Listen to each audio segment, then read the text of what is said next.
it all comes down to how the person makes you feel.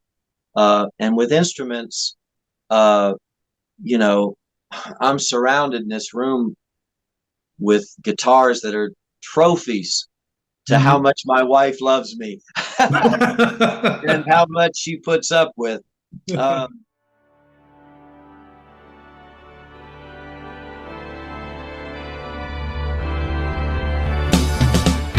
Classic pop culture. It's classic pop culture. Hosted by Steve Ludwig on Planet Ludwig. Classic pop culture. It's classic pop culture. Classic pop culture.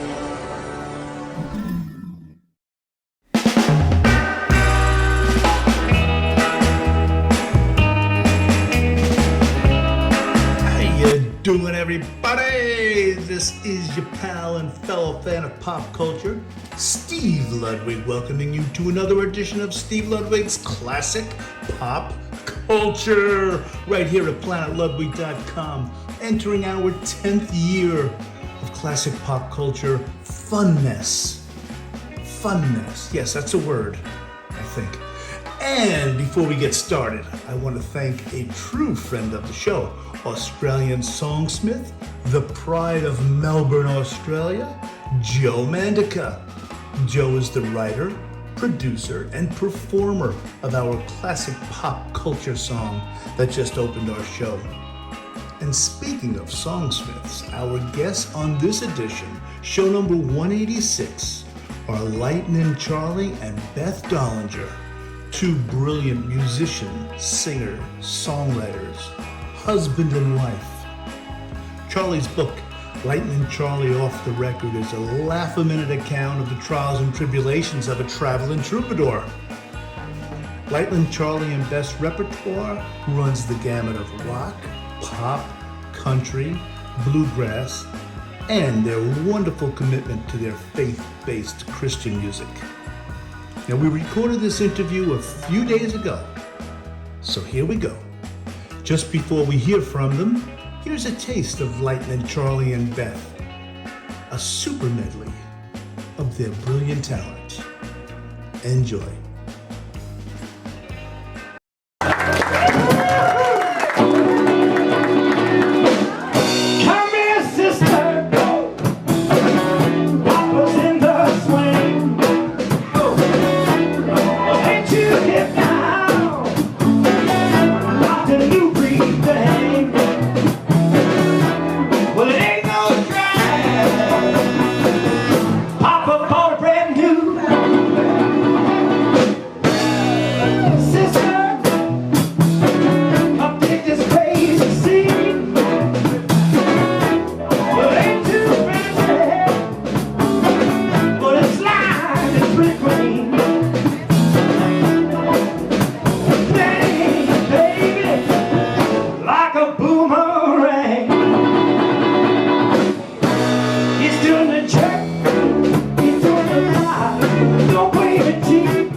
Folks, keep them together for my sweetheart, my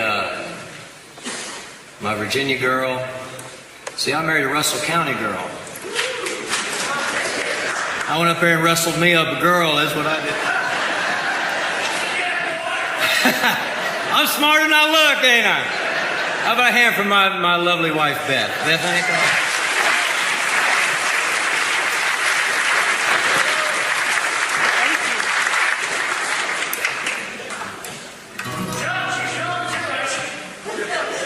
Yeah, I married up. I outkicked my covers, didn't I? And I kid around a lot, but I mean, she's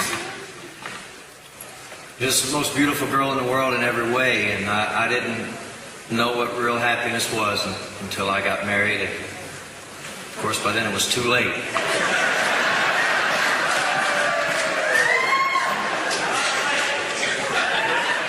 This song is scriptural in the fact that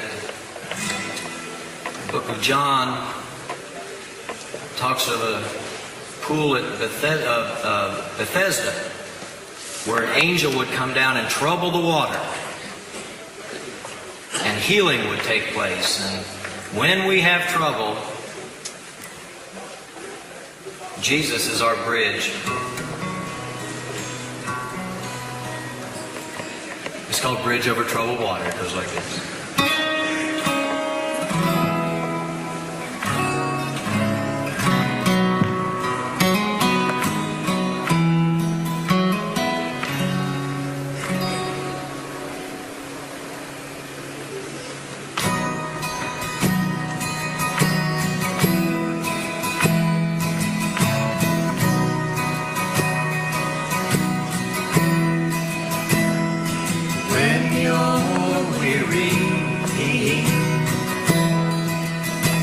Feeling small when tears are in your eyes, I will dry them all. I'm on your side. Oh, when times get rough just can't be found, like a bridge over troubled water, I will lay me down.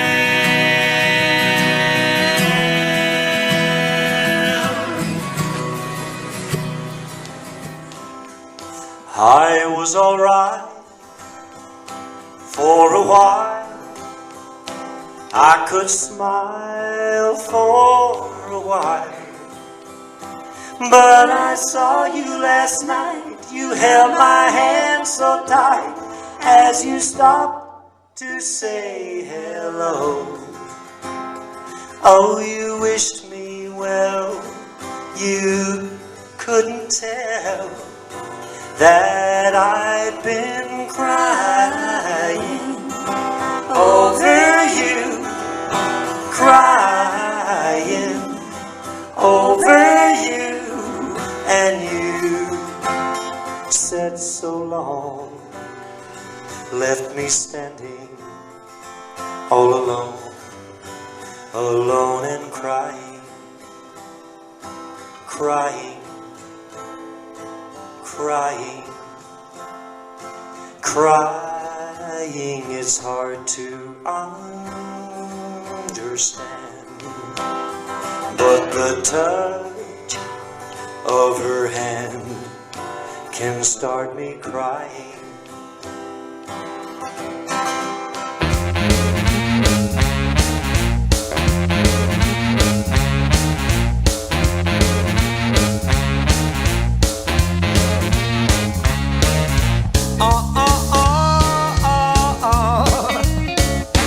You don't love me, yes I know.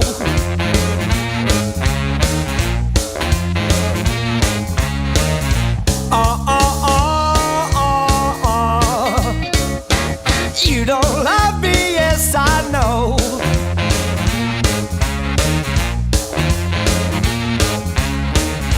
And if you leave me, baby, I won't have no place to go.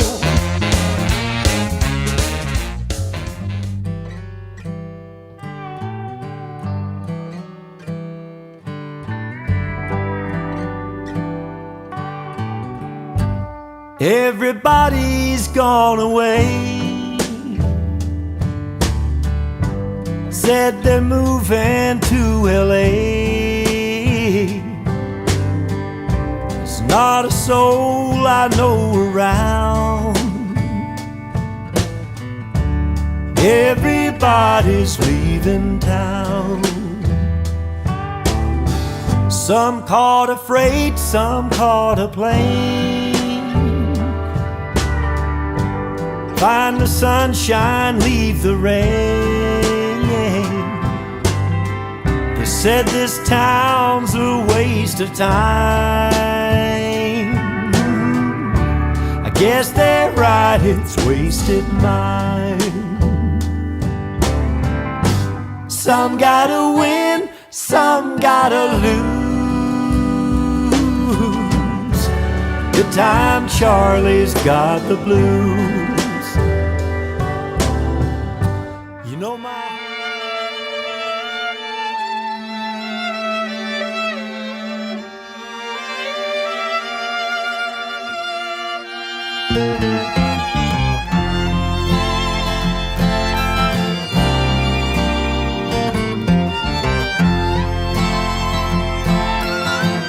I'm a lineman for the county, and I drive the main road, searching in the sun for another overload. I hear her singing in the wire. I can hear her through the wine. And the Wichita lineman is still on the line.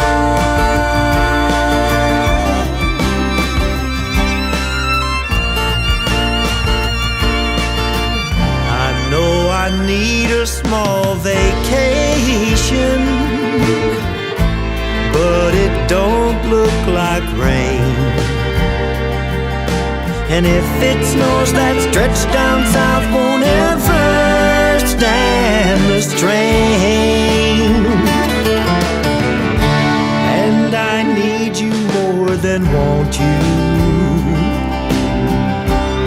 and I want you for all time.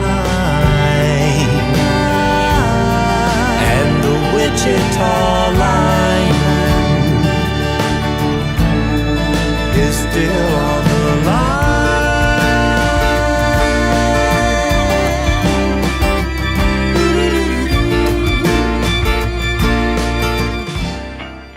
I trust in God wherever I may be, on the mountain beach, out on the stormy sea. Come what may, from day to day, my heavenly Father watches over me. Well, I'm living proof that God's still in this, that the great I am still is. I'm born again. I'm born again. People, I'm born again. No more live in sin, no more, no more. I'm born again. Well, I'm born again. People, I'm born again. Well, I'm born again. Well, I'm born again. No more live in sin, no more.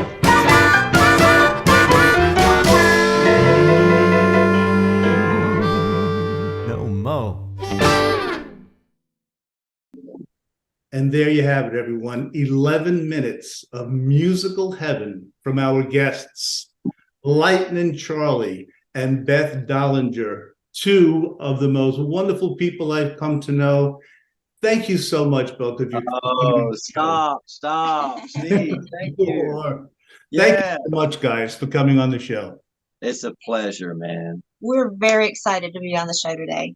I'll tell you, I want to let my audience know, without going into details, everyone, these two people have been so kind to me. I've had to postpone a number of times the interview, and every time they were in my corner and said, don't worry about it. Do what you have to do. We're here whenever you're ready, and we're all ready now. So once again, bless you guys, and I appreciate you so much for being so understanding. Very kind, Steve, but we have nothing else to do. Yeah, I doubt that. I doubt that. You know, we're just glad we're glad to be here, and timing. Somebody bigger than you and I are in charge of all of that, and we're just glad that we're here now, and that now's the right time. That's the right time. That's well put. We're here along for the ride. Right on, man. Yep. Now, I want to, behind me here, I'm going to bring down this amazing book. Takes two hands to handle a whopper. Exactly. Lightnin Charlie, Off the Record, The Trials and Tribulations of a Traveling Troubadour. We'll be referring to this book throughout. Look at this beautiful book, everybody. I mean, it's incredible. I laughed out loud. There are some deadly serious moments in the book as well. It is such a brilliant piece of work. Congratulations to both of you on it. I know both of you worked very hard on it. We'll be referring to the book throughout, but for those who haven't read it yet, first of all, why not, everybody? And secondly, what can you tell us a little bit about it, Charlie? Just kind of a background. And as we go on with the interview, we'll certainly get into more specifics. Well, it started, Steve, as a monthly blog that I kept on my website, and it was called Lightnin Lowdown. And I just got the idea. People were blogging, and this was probably about 15 years ago, something like that, yeah. And started as a response to a lot of people, fans, friends, strangers, when they find out, oh, what do you do? What do you do for a living? And I say, I'm a musician. And they're like, for a living? Yes, I've played music for a living full time since 1983. Mm-hmm. Well, what's that like? They're always curious, and even friends. You tell these stories from the road that are just so bizarre, so surreal, so unbelievable. That Shakespeare couldn't make them up. Truth is stranger than fiction. Yeah, I was going to say, Beth, if it didn't happen, you wouldn't have believed it, right? That's right. If we hadn't seen it. And so I started blogging these things monthly, and I'd say, well, I'll tell the story of when this happened, and next month I'll tell a story of this and that. And after about 3 years of doing those monthly, got the idea to compile it into a book. That moved forward very quickly. A friend of mine who had recently gotten into the publishing business, he and his wife, called, and he said we could make this happen, and got the first edition published. It was difficult, though, going from blog form to book form, because when I was putting these blogs out there, I was at the beginning, like if you notice, having read the book, that chronologically from the first few chapters, there's a bunch of rough stories in there about fights and police and strip searches and craziness, because that's what I was just putting out there on the blogs, because that's what people wanted to read about, were these crazy ones. And I realized that in book form, when you open and you go to page 1, and it's bam, it just starts hitting you with all of this, so I felt a need, I felt a responsibility to tell the truth. I didn't want to sugarcoat anything.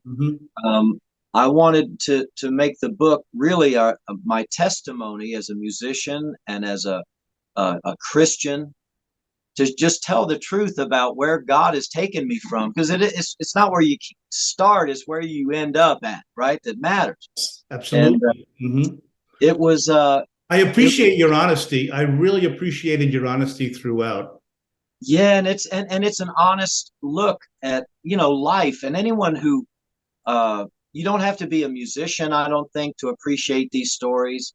You don't have to be I think people who travel can maybe relate to a lot of it, because things happen to you in traveling that are just, ridiculous. But it's like you said, my intent was just to be honest. And in being honest, the stories sell themselves. There are times at shows where people would, instead of requesting songs, they'd say, "I want to request a story. Tell us." Right. Oh. I'd ask the audience any requests, and they'd say, "Could you tell the chapter 14?" Yeah. These songs keep interfering with your stories, Exactly. Charlie. I just use them as segues, I'm sorry, Beth. I think you were just going to say something. I think I just stepped on you there. No. I was just, I always thought it was neat when that would happen at live shows, because we're there with the set list, and he's such a great storyteller, And I knew, Stephen, that I was onto something because I didn't think, I thought I'll write these blogs. And the first blog I wrote was basically a sour grapes story of walking out of a very lucrative regular gig of mine. A very long gig for a musician. 3 years, yeah. And so it was my way of just sour grapes, of saying, poor me, I think we understand. of getting misused and mistreated and kicked around. But as I started blogging monthly, and I would put it out about the first of the month. So say it's now the second or third of the month, and the lowdown isn't posted, I'd get emails like from Japan and Australia. Right. Where's the new lowdown? And when that started happening, I was like, Nice. First of all, it's nice to know people are listening, and secondly, that they're so invested in you. They wanted, like you with a successful podcast. I mean, people are like, if I turn on the TV on Saturday night and Hee Haw isn't on it at 7 o'clock, I'm in the wrong decade, ain't I? I'll tell you, the book, to me, it's a book about life, even more so than music. I know that might sound funny to some people who haven't read the book yet, but music is certainly a big part of it, but it's almost peripheral, because it's a book of life and life lessons. It's kind of the setting or the context, how everything where the story takes place is maybe at a gig or at a nightclub or going to a gig or whatever, but it's about relationships in the band, outside, my family, as I go into, my kind of how it all came to be with me becoming a musician, influences, those kinds of things. Our family, I've got a chapter about the birth of our first child, our son Sid, and different things like that, to where it's a book about my life and as a musician, but that's really just the trappings for the story that happens. I'd like to read how you described yourself in your book. You describe yourself as a singer-songwriter, recording artist, and lawnmower. That's still true. Years later, that's still true. Showman and storyteller, celebrated author and dishwasher. That's still true? Still very true. And I've got the scars to prove it. But a full-time Christian, husband to Beth, and dad to Sydney, Sam, and Lily. Was there a time in your life, Charlie, when perhaps you weren't able to foresee your life turning out like this? Wow. Woo, every day. Yeah.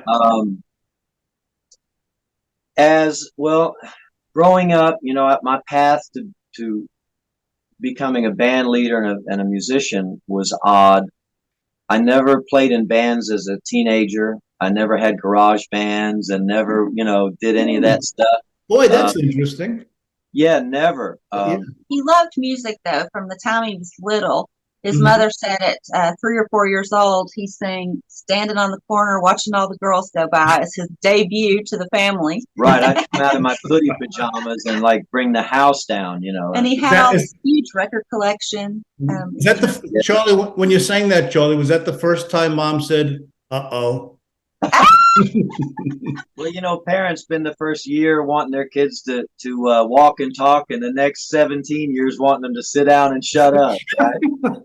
As a Beatles guy, I remember I was maybe about 7 years old, and I didn't feel that I was getting my due respect from my mother and father. Well, you'd been alive for 7 years already, Charlie. Come on. I wasn't exactly, a prodigy. I wasn't Stevie Wonder, but I was doing great things in my room with that acoustic guitar, and I didn't think I was getting any respect.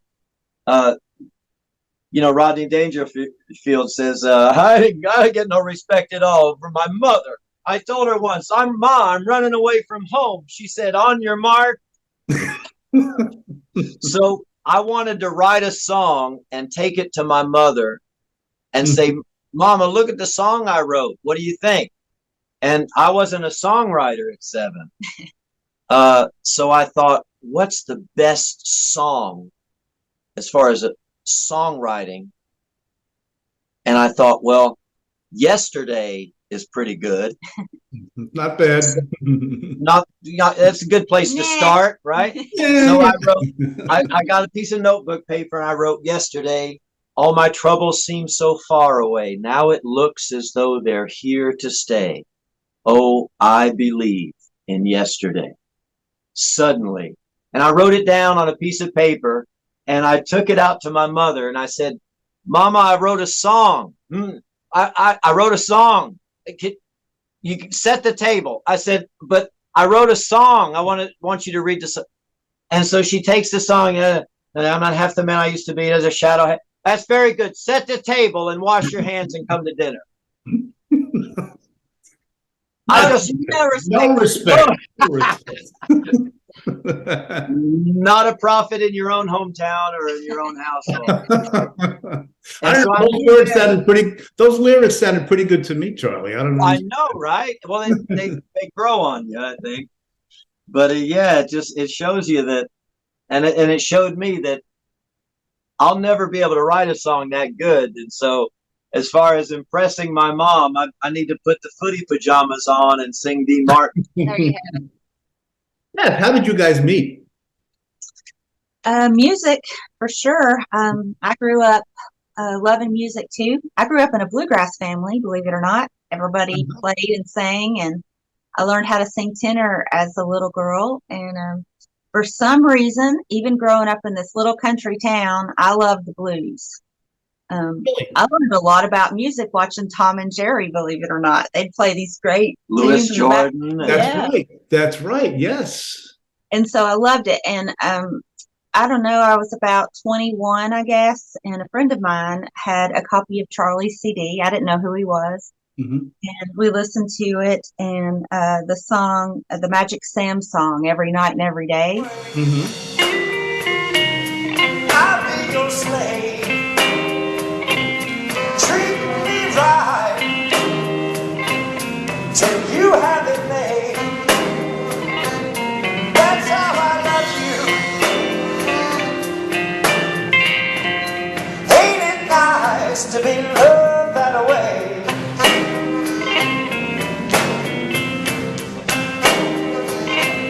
Just say you love, keep on loving me, baby. Every night and every day. Blew me away. I thought it was the greatest thing I'd ever heard. I'm like, I love that song. Who is this guy? Mm-hmm. And my friend said, oh, he's local. We can go and see him. I said, great. So I followed him around until he married me. You had to get I had to get a marriage license or a restraining order. It Exactly. was one of the other. It's a fine line. It's a fine line. Yeah, it was a very fine line. And tell the folks about, you know, your boyfriend at the time. You wanting to go every weekend to see me play. That's true. He wasn't such a big fan after the first 2 or 3 shows. I don't understand why. He's like, I wonder why that would be. I said I was devoted to you even before I ever thought we might even be a couple, because this boyfriend I had, he'd say, "Oh, what do you want to do tomorrow night?" I'd say, "Oh, well, Charlie's playing at such and such," and he's like, "I don't want to go see Charlie again." We just saw him last week. I'd say, "See you next weekend." Exactly. I'll tell you what I want to do, boyfriend. I don't know about you, but I'm telling you what I want to do. Yeah. And, you know, and who to thunk it. And now I'm mowing the lawn and washing the dishes. And like we're supposed to honestly, we finally talked maybe after 2 or 3 years of me going to see the music. So I was such a big fan that the first time he came over to talk to me, I was just speechless. I was just like starstruck, you know. Mm-hmm. And he was having a slow night. I brought about 10 people with me. I'd gotten off work and I said, "Let's go see Charlie." So we all went. And when we came in, it livened up the show. So he was glad to see us. And he came over to me and I just about froze. And he said, "Did you bring all these people with you?" Mm-hmm. Silence. I was like, I couldn't even say anything. And he finally said, "I appreciate you dancing." And then I started stammering out, "You're my favorite. I'm your #1 fan. I love all your music, blah, blah, blah." I love Muddy Waters. I love Sam Cooke. Wow. I love Elvis. I love, you know, yeah. I love "Yesterday" by the Beatles. And, you know, and seriously, like at that time in my life, and for anybody out there listening that's looking for love, stop. Yeah, when you stop looking, You know, there it is. I was at a point where in my life, right at that time, and I'd never been married before, no children, was just on the road and at home and just playing music all the time, and was so happy with the status quo. Mm-hmm. I don't have there's nothing, I don't have responsibilities or conflicts or any of these kinds of things. And that was perfect. And then I sat down across the table from this, and I just, when I looked at her, it was like the world stopped turning. It was like, you know, love at first sight. Beautiful. Yeah, that's beautiful. Is a real thing. And I think one of your friends started like getting real uncomfortable at me going. Well, she was poking me. She said, Yeah. "Charlie is staring at you." I said, "Oh my gosh, is he really?" And I looked and he was like open mouth. I'm like, this is exciting. Yeah. And Charlie, expect the stars coming from your eyes must have blinded everyone in the room, right? Like Davy Jones and the Monkees, right? Don't let the moon break your heart, or something like that. Yeah. And, So he wrote my number down on his hand with a black Sharpie. He called me, but before he went to bed, we talked till the sun came up. We've never been apart. You see that? You know, Beth, could you repeat what you said when he wrote? You remembered exactly how when he wrote your number down. He had the Sharpie and everything. Now that's love. That was exciting. Yes. He was signing CDs and he had that black Sharpie. He said, "Hey, can I call you?" And I'm giving it. Yeah, I'm seeing him doing that. And I'm like, oh my goodness, this is happening. We'll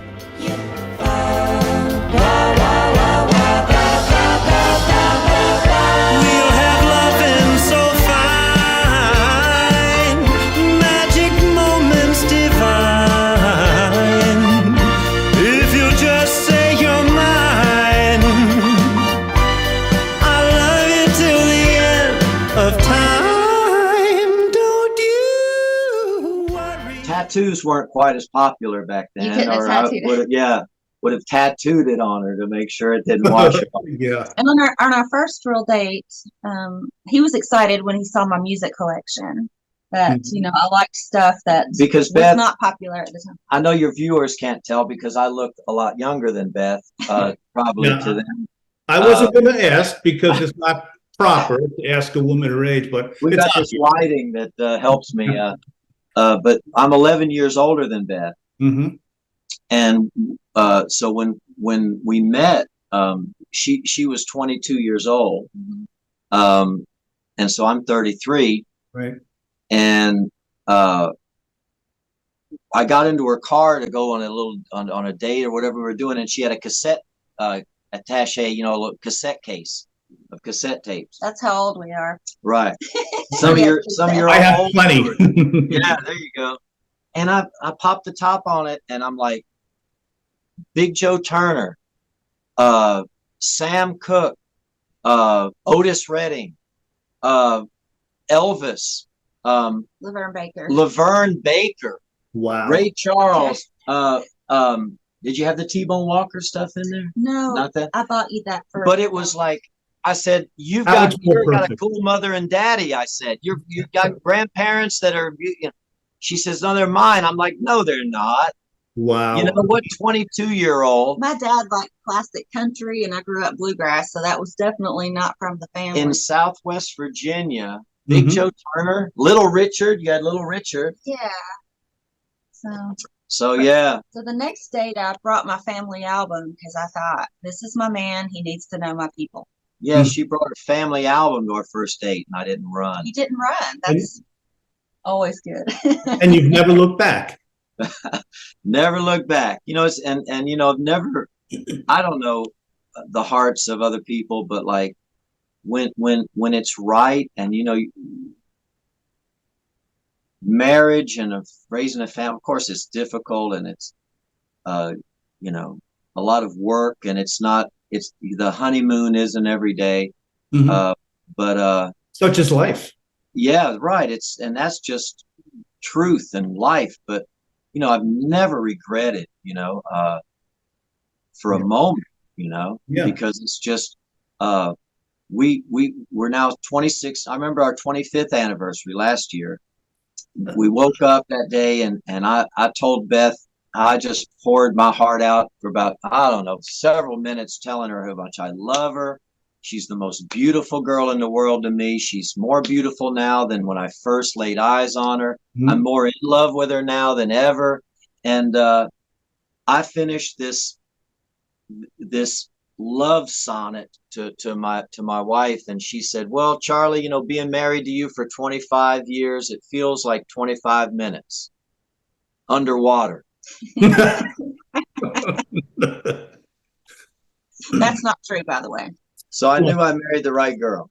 Well, you know what, Charlie, my wife introduces me to people as her first husband. I don't know if I should be worried about that. But I said, hi, nice to meet you. It's like, yeah, you're expecting company or something. It's like the first course if they say here's your first course, you know that there must be something else coming. That's great. Beth, I want to ask you too, because I know I just keep going back to this book because it's so wonderful. You look at this mammoth book, everybody, and every page, guys, you will love it. And you did the job of editing this enormous book, this wonderful job. What kind of hurdles, if any, did you get through with this? I mean, it's a brilliant job of editing. Thank you. It was mainly just saying, you can't say that. Some old lady's going to read that and think you're horrible. It's got to go. Say it like this. Cut. That's the best part. Cut. It would have been twice as big. That's correct. If not for your editor. And the pages wouldn't be nearly as white. It would be kind of a lot bluer. Well, that's that was and because and that's the thing, I don't want to offend, and that was kind of a tightrope that I walked, because I want to tell, like I said earlier, I wanted to tell the truth, right? I didn't want to sugarcoat these things. I wanted to tell the truth about what really happened. But I don't want to glorify or be proud of all the debauchery and the things that I'm not proud of doing. And I certainly don't want to offend a reader who might be some lady who buys the book at our show, or might be some grandmother who buys it on a merch table after a church concert or something. But the Bible is full of some really rough stories as well. And I won't sing a song also, or I try not to, and we catch ourselves, and I don't think I want to sing that, because just because it has lyrical content in it that's maybe singing about adultery or infidelity, murder. There's all those murder songs from the old days, things that or alcoholism or drug addiction, and or leaving your wife, or all this kind of stuff. That's all bad stuff. It's, for me, the criteria is, does it glorify those things, or does it say, like, Hank Williams says, are those the things that lead you on the lost highway? Like, don't do those things. Here's what I did, maybe in the song, fictionally or hypothetically, right. But don't you do these things, or you'll end up like me. I don't feel that I've been given whatever platform I have to glorify things that are just destroy people. It's okay to sing about it if it's as a presentation of what not to do.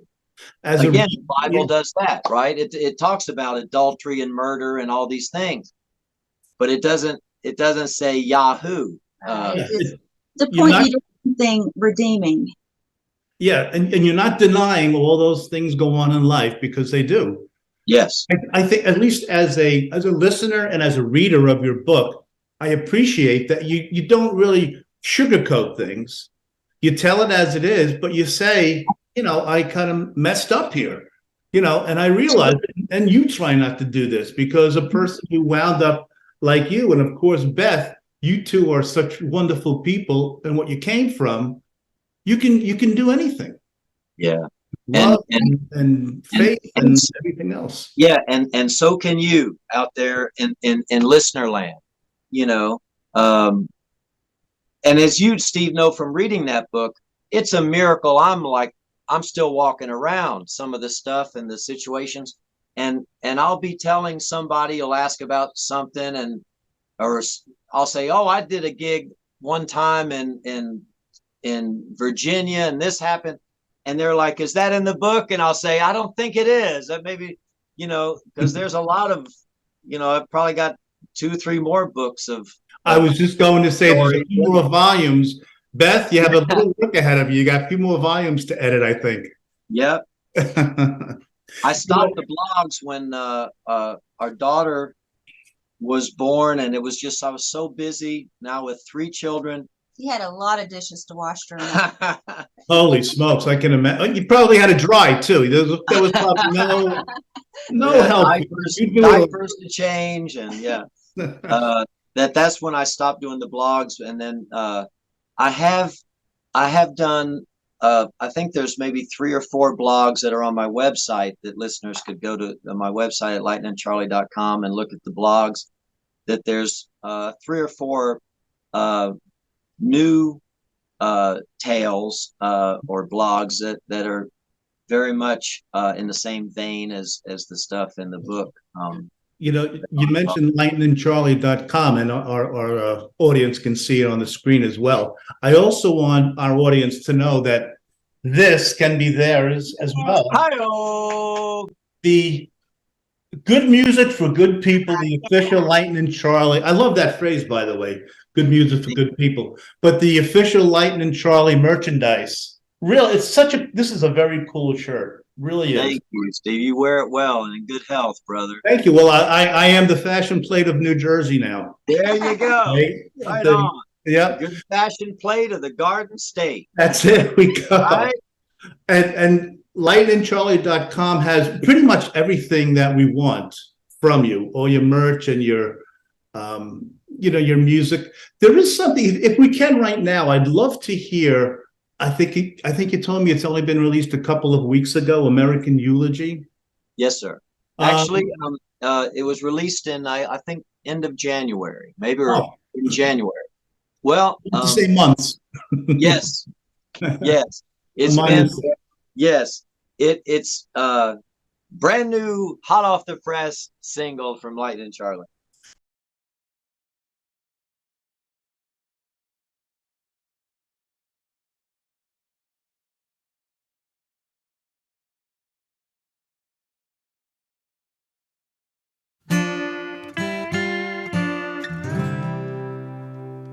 Oh, say, can you see? Are you looking at me? Like, share, and subscribe to my page. Stupidities, abilities, the impossibilities, our nation and people enraged. Turf wars, meth whores, Walmart superstores, even the swiftest shall stall. The brighter the star and the bigger they are, the farther and harder they fall. But hey, don't worry, be happy, the jury acquits those they should hang by the neck. And it's all good down in the hood, 'cause the mailman, he brings me a check. Street strife, thug life, pronounce you man and wife, pimp your own people to die. Big wheels, drug deals, sirens and cold steel, I'm weary of hearing the cry. Pawn shop, liquor store, shots fired, 3 or 4 over by sweet Sarah Nail. Get straight, retaliate, you're bound to be an inmate, go call up your mommy for bail.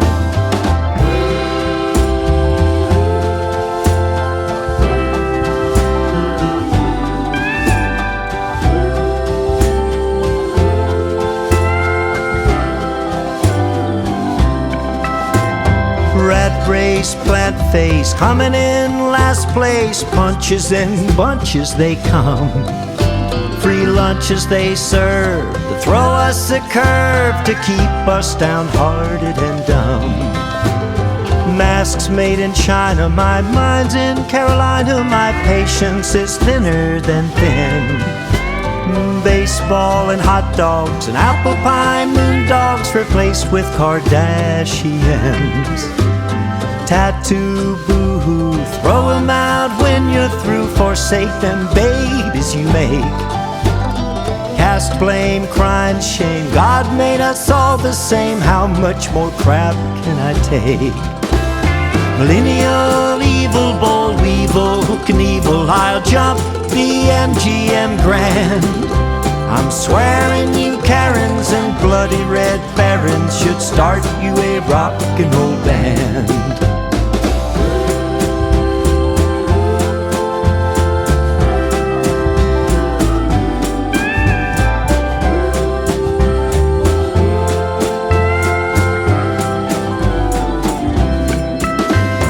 Peaceful protests fill her up with high tests, the only place COVID don't spread.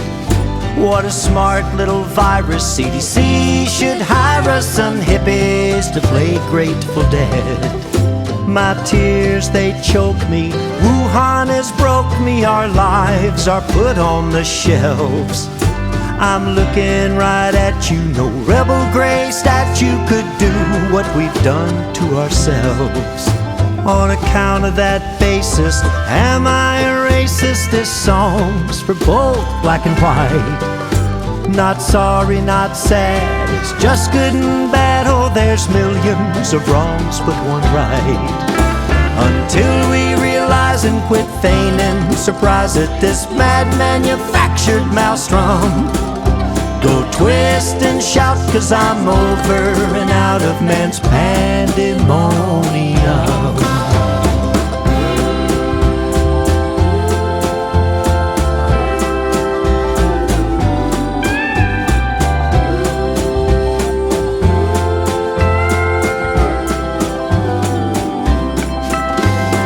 Right gear, what a year, make it all disappear. It's all right here on my phone. Healthcare nightmare, underwear everywhere there on Lincoln's tombstone. Race bait and friction, suicide and addiction. Is there ever an end to it all? Come quickly, Lord Jesus, deliver and free us from sin deep within uninstall. So go mow your grasses, your poor huddled masses, for soon every knee shall bend. Good night and good luck, lightning has struck, and will we ever be great again?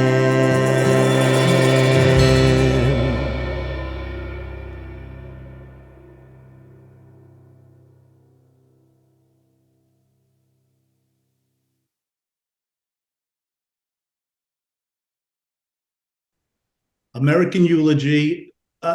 Charlie, there's so much to talk about with these lyrics, and we'll get to that in a minute. But for people to get this music, to listen to it, I think Bandcamp is the most artist-friendly. Would you say that? By thousands of a percentile, yes. Yeah, a lot of the profits, thankfully, go to the artist. So listeners, I would certainly, I urge all of you, because Bandcamp is something like what's the percentage that goes to the artist? 80% of, and I think, for example, I think Eulogy is $1.99, I believe, for the download. Mm-hmm. You can download in several different formats, MP3, WAV, TIFF, the lyrics are up there. It's just a really user-friendly site, and you can donate more. You can pay $5 for the single. Yeah, that's a suggested price, $1.99. Yeah, and so it's so user-friendly, so artist-friendly that 80% of that goes directly to the artist, which is, the others, iTunes, Amazon, whatever, Spotify, you're getting hundredths of a cent. And so it's just astronomically better for the artist through Bandcamp. And the $1.99 audience, that's a starting point. Dig into your soul, and if you love this song, which I did, and we're going to talk about, I think it's certainly more than $1.99's worth for you. You're welcome. All the lightning bugs out there are welcome to pay $2 if the spirit leads them. That's right. Yeah, it's, and then I get the 80%, of course. Then I take it home, split it right down the middle, 90-10 with Beth. Exactly right. So. Mm-hmm. Yeah, there's strange math in my house as well, isn't that? It must be an East Coast thing. I don't know what it is, but they got the new math, and then you got the strange math. I like that. Well, it just don't add up. Yeah, I'm the king of my castle, and that's because the queen told me I can be every once in a while. Oh yeah, that's the way. I was going to say till your wife gets home. Are you a Honeymooners fan? Are you kidding? Absolutely. Bensonhurst, yeah. Ralph used to holler about being king of his castle. That's exactly where I get the line from. Yeah. There you go. So crazy. The viewers that are younger, this is a reference that's about 300 years old, but he'd rant and rave to his long-suffering wife Alice, who's over at the sink, and he'd beat his chest, and eyes would bug out. My favorite line, if you permit me, is Ralph is yelling at Alice about being the boss, and he's saying, "I'm the boss, and you're nuttin'. You got that, Alice? I'm the boss, and you're nuttin'. I'm the boss, you're nuttin'." And finally, Alice turns around. She says, "Big deal. You're the boss and nuttin'." So that's my house. So many classic lines, right? Yeah, without a doubt. Yeah. So I haven't sent Sue to the moon yet, but I keep telling her, you're going to the moon, Sue. but one more time with that first husband, Jazz. Dang, Sue. 10,000 comedians out of work, and she's trying to be funny. Exactly. Anyway, Right. so listen, I want to go to some of the lyrics of the song we just heard of American Eulogy, and maybe you can comment on any lyrics you like. But I have a couple of the few that I'm going to read from right now, okay, and then we can discuss. Sure. Street stripe, thug life, pronounce you man and wife, pimp your own people to die. Big wheels, drug deals, sirens and cold steel. I'm weary of hearing the cry. But hey, don't worry, be happy. The jury acquits those they should hang by the neck. And it's all good down in the hood, because the mailman, he brings me a check. This is all real life, Charlie. Inner city madness, suburban madness, pre-teens shooting and killing people, planned executions by middle school students, drugs, generational poverty, incarcerations, babies growing up with no father,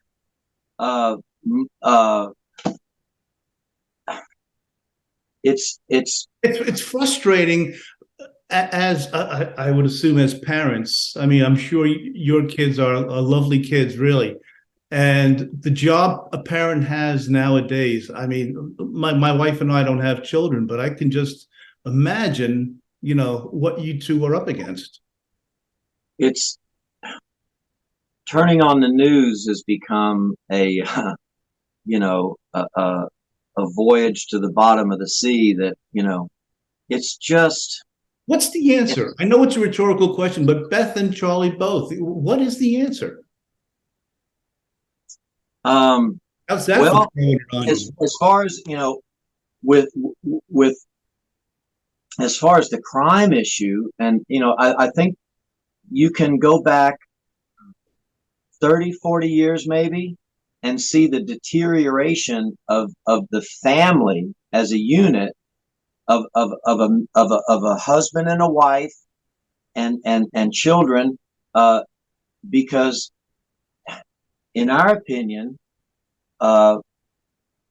there's no superiority. We're joking about king of the castle and all that stuff, but women fulfill a role as mother that men do not. Likewise, men fulfill a role as a father to the children, and I mean, that's why the family unit, if you believe as we do that God made all these things and designed all these things with a purpose for our good, when in inner cities, and I grew up in Miami, Florida, I would say, I don't know, middle class, lower middle class, I don't know, somewhere in there. We didn't go to bed hungry, and we didn't live in a gated community or anything, working people. But when kids are being raised on the street by other kids who are living that street life, and you inject, no pun intended, a pandemic of drugs into the culture and the lifestyle and the community, we're seeing now just the obliteration of a generation of people that have no way out of that, seemingly, to them. I'm sure that seems to them. And so, what's the way out? What's the way out? Educate from an inner city situation. And again, I'm commenting as a white guy who's, not living in government housing in Passaic, New Jersey or someplace, right?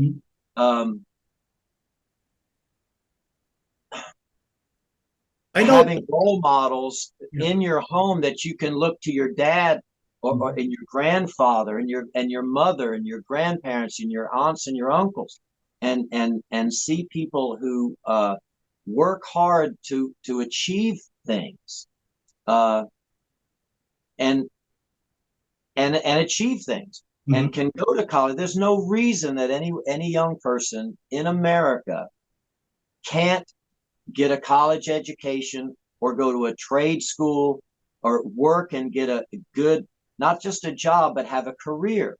There's Mhm. no excuse Charlie, for I'm sorry. I'm so glad to hear you say that. If you don't mind me just injecting here, college is not for everybody. right, right, And just because a young person doesn't go to college, they're just as important to society as someone who maybe Absolutely. even more so. I mean, who's going to do these other jobs? I mean, everyone is important. College is not for right. everybody. That's right. That's what in my experience anyway, that's what I've found. For sure. I mean, we our two sons that are grown both went to college, and our oldest son, Sydney, you know, it just wasn't for him. He was bright enough, but he didn't have a direction where he knew what he was wanting to focus on or study as a career. And so it was just like, well, to get a degree in, agriculture or something and Mhm. go mow yards. I'm the lawnmower, but no Yeah, degree. and Yeah, don't forget the dishwasher, Charlie. yeah. I've got a master's degree in dishwashing, by the way. I heard, yeah, it's in your book. No. Yeah. But our other son, who wanted to be a math major, and is in college. He's going into his senior year next year. Uh, a tale of two cities. And our oldest son has just he's gone to work. But blue collar jobs. I don't. Do they still call them that? You know what I mean? Mhm. Tradesmen, Mhm. welders, and plumbers, My, and my you know, my dad was a plumber, and like it's the same thing. We never knew that we didn't have much money, but he took care of us fantastically. right, gets up and goes to work every day, Yeah. and those things are key. And when the culture, see, and a lot of the things in that American eulogy speak to the culture, Yeah. uh, the big wheels and the drug deals and the sirens and if you listen to the music coming out of the inner cities, It's that's almost a plea. talk about glorifying uh, bad behavior. Mhm. Um, it's horrifying, and guns and killings, and the younger and the younger and the younger perpetrators of these things. It's when I wrote American Eulogy, it was unlike any other song that I had ever written in my life. Yeah. Uh, I was going to bed one night and was really angry, and I was angry because of the things we're talking about right now. I Mhm. was angry about the world that my kids are growing up in. Right? I'm angry that uh, having preached to my kids ever since they're born, we preach to them, leave things nicer than you found them. Right? If you borrow another Very kid's nice. bicycle, right? When you give it back, wash it. I mean, clean it up, Mhm. put a $5 bill up on the bell or something. Leave things nicer. Pick up the trash around you at the baseball game, even if you it ain't your trash. You know what I mean? Yes, Whatever. absolutely. Leave things nicer, and if everyone did that, the world would be a better place. And this one night, I was so angry, having maybe watched the news too much, and at the at how I failed as a dad to leave a a, a, a nation nicer than I found it. Because to grow up in America, when I did in the 70s, uh, different world. And Mhm. I grabbed my phone beside the bed. Beth's asleep. And I started typing into a document on my phone little rhymes, just little couplets. Da da da da da da ba da da da da ba da da da da da ba da da. And I'm thinking, Dylan would write these real acerbic, cutting, just dripping with sarcasm. He's the master of that. Yeah. And I'm writing this in that vein, but at no time did I think. It's the only time in my life, Steve, I've ever written down anything that rhymed that was not potentially a song. You got your radar up all the time as a songwriter, and I'll send myself a text or I'll write down, always with the potential to it being a song. Mm-hmm. But not this time. I'm just like da da da da da, and I did this for like 3 hours into the night. This was in January of 2021. After a year of COVID and the pandemic Right. and all the frustration Right. of that, the Right. world shutting down. My career is evaporated. Mm-hmm. People, friends dying, more importantly. And so after about 3 hours of this, what am I doing? Go to sleep, Charlie, put this thing down, because I was at no time thinking of writing a song. Mm-hmm. It was what I call it now, a rhyming rant. I'm ranting. Well put. Yes. It just happened to rhyme. So, okay. So it's like, put this away. So I put the phone down, went to sleep, woke up the next day, turned on the television, which is unusual for me because I'm not a masochist. And the news comes on, or the TV comes on, and the Capitol is on fire. Mm-hmm. And it's January the 6th. Yeah. And I'm watching in horror for about, I don't know, half an hour. And it dawned on me that stuff I had written the night before.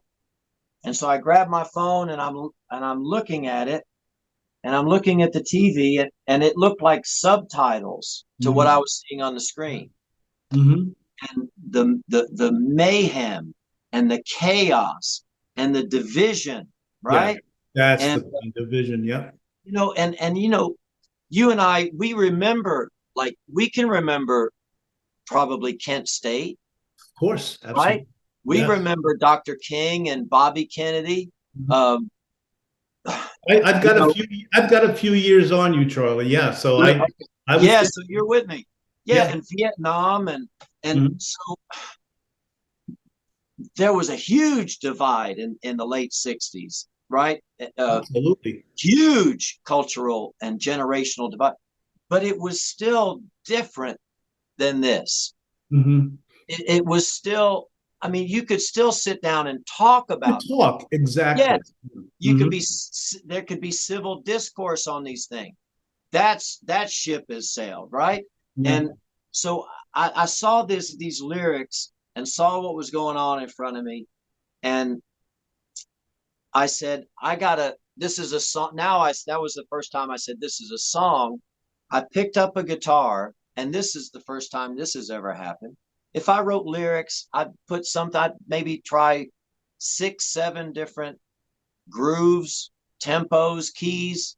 Mm-hmm. This was none of that. I picked up a guitar. I thought, if this is a folk song, right? I've never written anything political in my life. What would Jimmy Rogers do is what I thought. So Mm-hmm.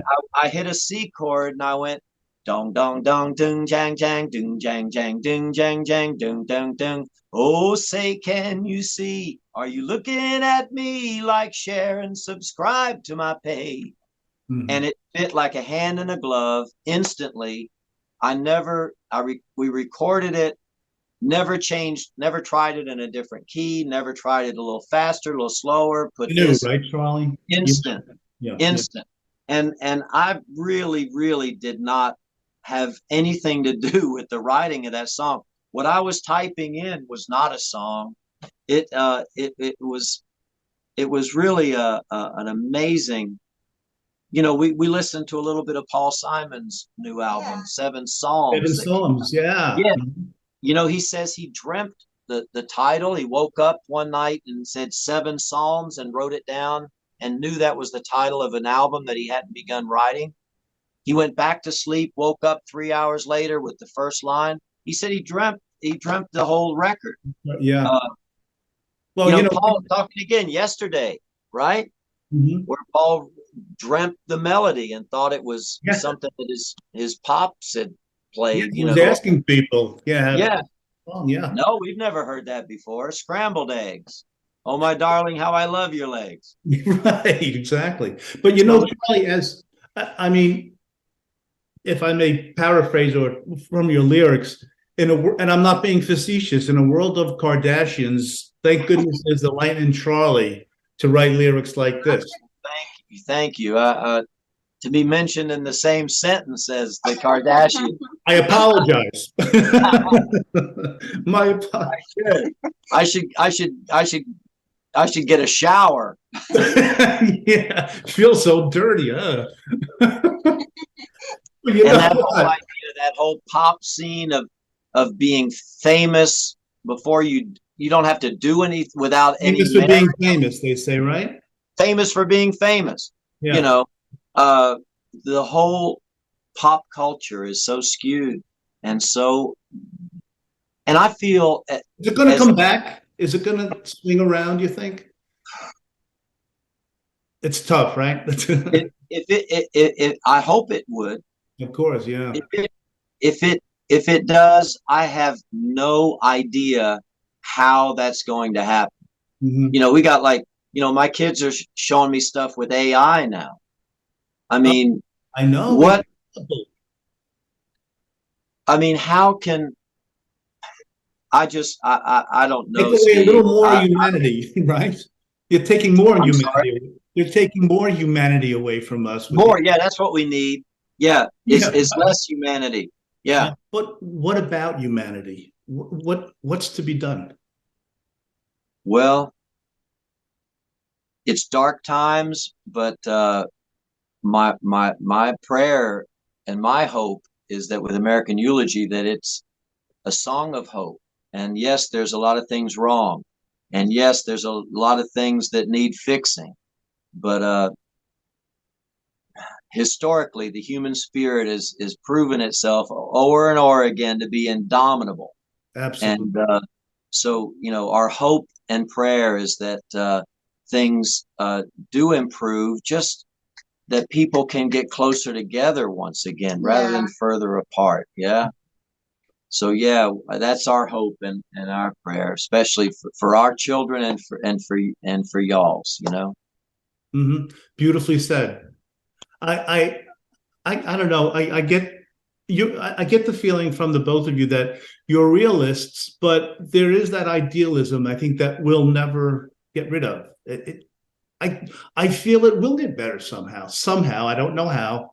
Right. Yeah. I think That's we it. just have to have that faith. Something's That's gonna right. come, or someone, you know. Yeah. We say, "Come quickly, Lord Jesus." Mhm. We Because, you know, I mean, you can look back historically. You know, there's always been really tough times, and we're nostalgic in the sense of loving these older things and older times and older music. But, you know, I mean, you can go back to any decade you want to select out of, you know, 200 and some odd years of our history as Americans. And there was always bad stuff going on Yeah.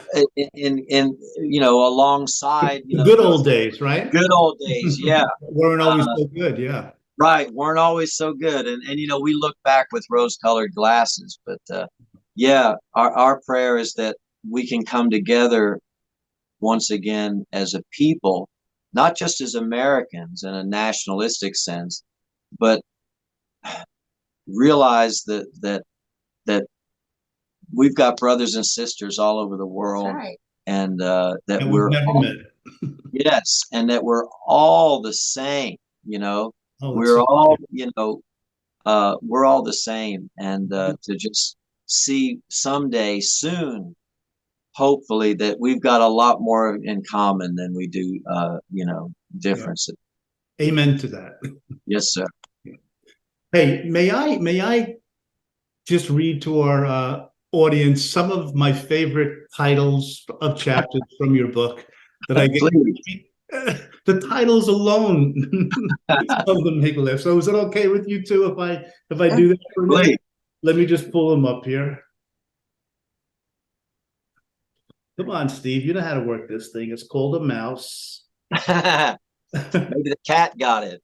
The cat got it. Exactly. Okay, so here are just some of the titles, everybody, from Lightnin Charlie's Off the Record book. And just a few. Rednecks, Spandex, and Car Wrecks, or Get Off My Alley, Pally. Rickshaw. Love it. There's a great photograph that goes with that one too. Luck, Lightnin Charlie style. Or if I said you had a beautiful mustache, would you hold it against me? Classics. The Indian rope trick and Like a Good Neighbor, Sanskrit is there. Or how much is that doggy in the Political correctness is to be found nowhere to be found in this. Throw it out the window. I'm right with you. Don't need it. And this chapter, which I'd love to you to elaborate on, I don't want you to give it all away, the chapter, but just some little bits. Kissing cousins, I'm my own grandpa, or it's all relative. Chapter about the, I don't know, inimitable Jerry Lee Lewis. He certainly is. Could you talk a little bit about that? I don't want you to give too much away because I want people to get this book and really enjoy the whole chapter. But yeah, that's a little something. That's a good one. That's, and of course Jerry Lee just passed. He's the first inductee into the Rock and Roll Hall of Fame, and deservedly so. Of all the stable of artists at Sam Phillips Sun Records, which included, most famously Elvis, Carl Perkins, Johnny Cash, Roy Orbison. You had bluesmen like Howlin' Wolf and Jimmy Cotton and Rufus Thomas, and that ran the gamut of early rock and roll, R&B, and blues. Sam Phillips always said Jerry Lee Lewis was the most talented human being he had ever seen. Mm. And he's in some pretty, tall cotton there. To say that, yeah. And so when we were booked to play in Memphis on Beale Street, right across on corner 2nd and Beale, right across from B.B. King's Club, at another very prestigious club, we were always thrilled to play in places that historically we were fans of, when we play Chicago, for example, or Memphis. And so when we found out that Jerry Lee Lewis's daughter, Phoebe, was managing, she was running this nightclub, we were all the more excited. I'm smiling because I know what's coming. Yeah, we were like kids at Christmas, but we didn't know that Santa Claus was going to come down the chimney drunk and stab all of us half to death with a dull knife. Exactly. And so you got to realize, viewers, that I'm coming into this as the biggest fan in the world. Mm-hmm. Sure. Of Jerry Lee, of his music, of rock and roll music, of Memphis, of Beale Street, of all of that. I owe everything to that. Mm-hmm. I met my wife, the mother of our 3 kids, through music. So when I met Phoebe, the first thing I said to her, I think, was, we're so glad to be here. We're so excited about playing the gig. And I'm a huge fan of your daddy and his music. To which she just sneered like there was something rotten in the refrigerator, and handed me the band rules. And it looked like a San Francisco phone book. And she starts leafing and she's reading it real fast. And it's like, no guests, no this, no that, no this, no smoking cigarettes, no this, no beverages. And I'm like, wait a minute. no beverages. Like, we're playing, it's Memphis. It's like June or July. It's 100 degrees. Mm-hmm. We're playing, I think it was like 3 sets. We're playing like a 3-4 hour set in the afternoon. We can't have a glass of water. It does say alcoholic beverages. Mm-hmm. I said, no beverages, like no what? She says, no beverages. Excuse me. Yes, yes, mein Führer. Continue. Exactly. And, Yeah. she went on, and so the deal was, you signed on and off the stage. I've never played a gig where you signed. She had her assistant with a clipboard and an armband. No, I'm making that part up. A clipboard. You almost had me there. Yeah, I'm imagine. Well, maybe it was under. Maybe the armband Long was sleeve. under her, leather bustier or whatever she got. Use the stage monitor. So you would initial her time. So okay, 3:15, you're taking a break. Initial it, and you come back on stage at 3:30, and you initial on the way onto the stage. All the irony of this is not lost on me, thinking, what would Jerry Lee do? What would Daddy do? Yeah. He would have set the whole doggone place on fire. Starting with the rule book, probably. Starting with the rule book, he'd use that to light the bowl of vodka he had on the piano. Right. And so this went on for our set, and we killed. It's a great club. We had a great crowd. People on Beale Street, it's like Mardi Gras or something. People are every storefront is another great, more great music. Nobody stays in one joint for more than one set, because Albert King is next door. Rufus Thomas is down here, and people stayed for all 3 sets. We were so happy. And there was other stuff going on, as you know from the story, where we're on our break, running up and down the street to the New Daisy Theater to be in this the International Blues competition, with hundreds of other bands. And we're literally running up and down Beale Street with our guitars, like Batman. Na na na na na na na na na na na na na lightning. And we got a bass and a guitar, and running down the street, sweating like we stole something. And so we did our 3 sets. We got an encore at Phoebe's Lewis's club. Played an extra half hour maybe, and I go to get paid. And this is where the story turns south.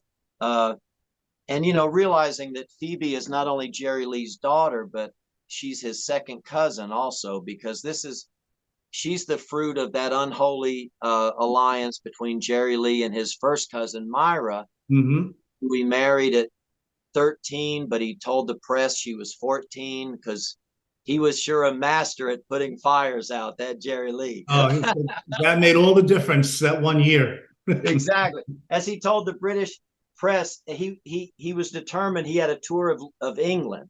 And of course, the Beatles have to come to America to make it, right? Jimi Hendrix had to go to England to make it. Right.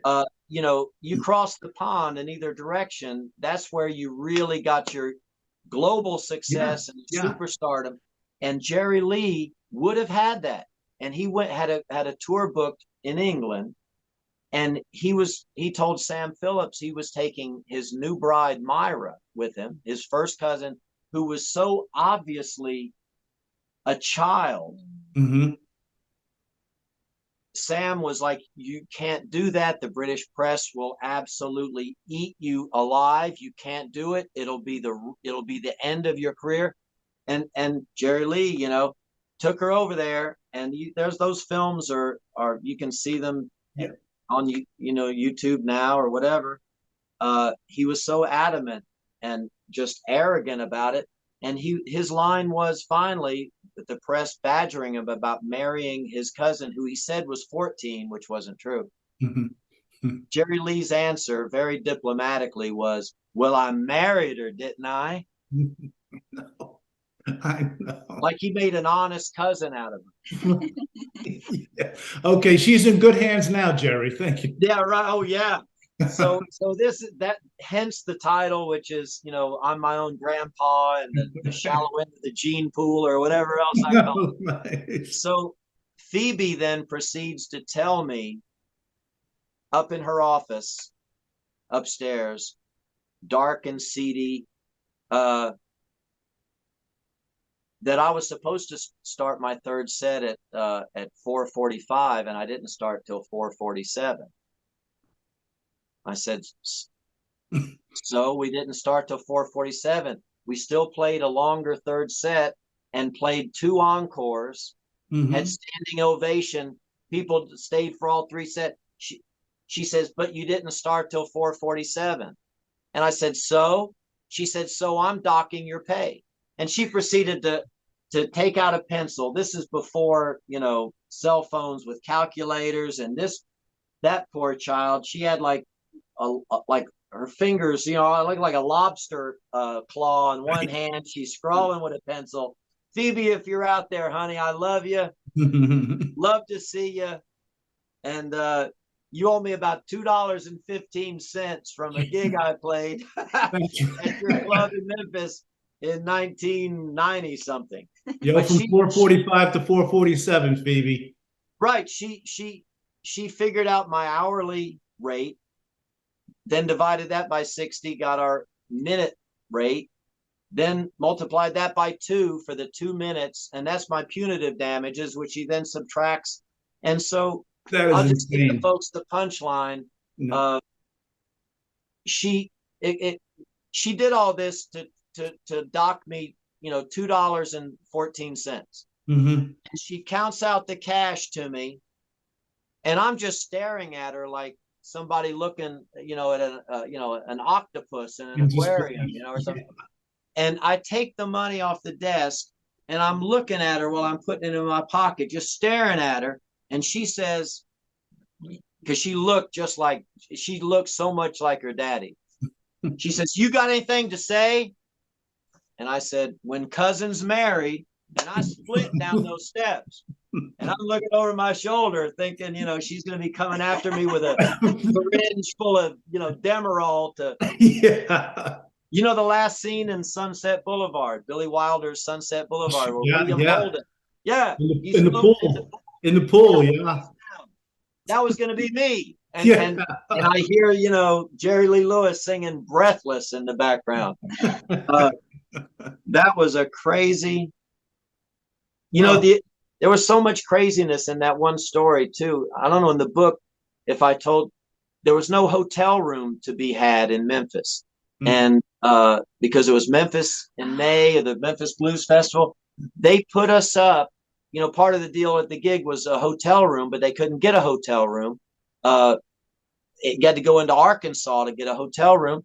So they put us up at Baptist Memorial Hospital in Memphis, in some wing of the hospital, which was there for families of people, awaiting surgery and things like that, people having treatment. And so we're literally in a hospital room, my blues band, right? In a hospital bed. And we made much to do about the bringing for nurses and all of that stuff. Yeah. After 3 days in the hospital, Lightnin Charlie took a turn for the nurse. But seriously, folks. Yeah. My question is, though, when you were in the hospital, did they finally give you a drink? No beverages. You could get a drink at the hospital. A drink of water would have cost $1,500. Probably. Because he was dehydrated. Yeah, they had me on a drip. The funny part about the hospital stuff was we would get on the elevator to come down to go to our gigs, and we're dressed for the gig, which meant in those days for us was like purple suits, black berets, very cool, pencil thin mustaches, and carrying guitar cases. And we're riding on the elevator with patients going into surgery, either pre-op, post-op, and they're already on anesthesia, whatever. And they're opening their eyes and they're seeing guys look like me with black hats and goatees and red suits. And I'm like going down, they're like, Doc, this morphine, it works wonders. oh yeah. They thought they didn't survive surgery. They thought they died on the table. And it was crazy. But that's the kind of stuff that, I mean, could Stephen King make up a crazy story like that? No. You know,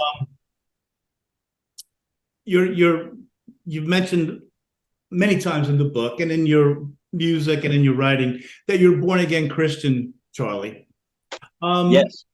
Would you and Beth, I want to give you I have a question for you as well.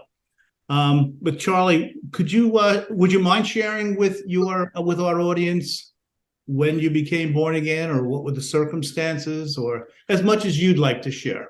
Yes, I'd love to, Steve. Thank you. Because that's good news, right? The word gospel is a Greek word that means simply good news. Mm-hmm. We're talking about all of this mayhem and chaos and society and all of this.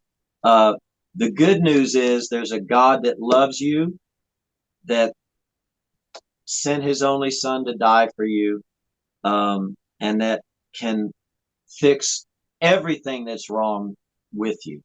And that happened for me, out of trouble, in trouble. Because if everything is perfect, we don't need a savior then, do we? You don't need nobody to save us when there's nothing wrong. Mm-hmm. And I grew up with my mother and father, and my dad was very much older. I'm an old dad to our kids, but my dad was 53 when I was born. Mm-hmm.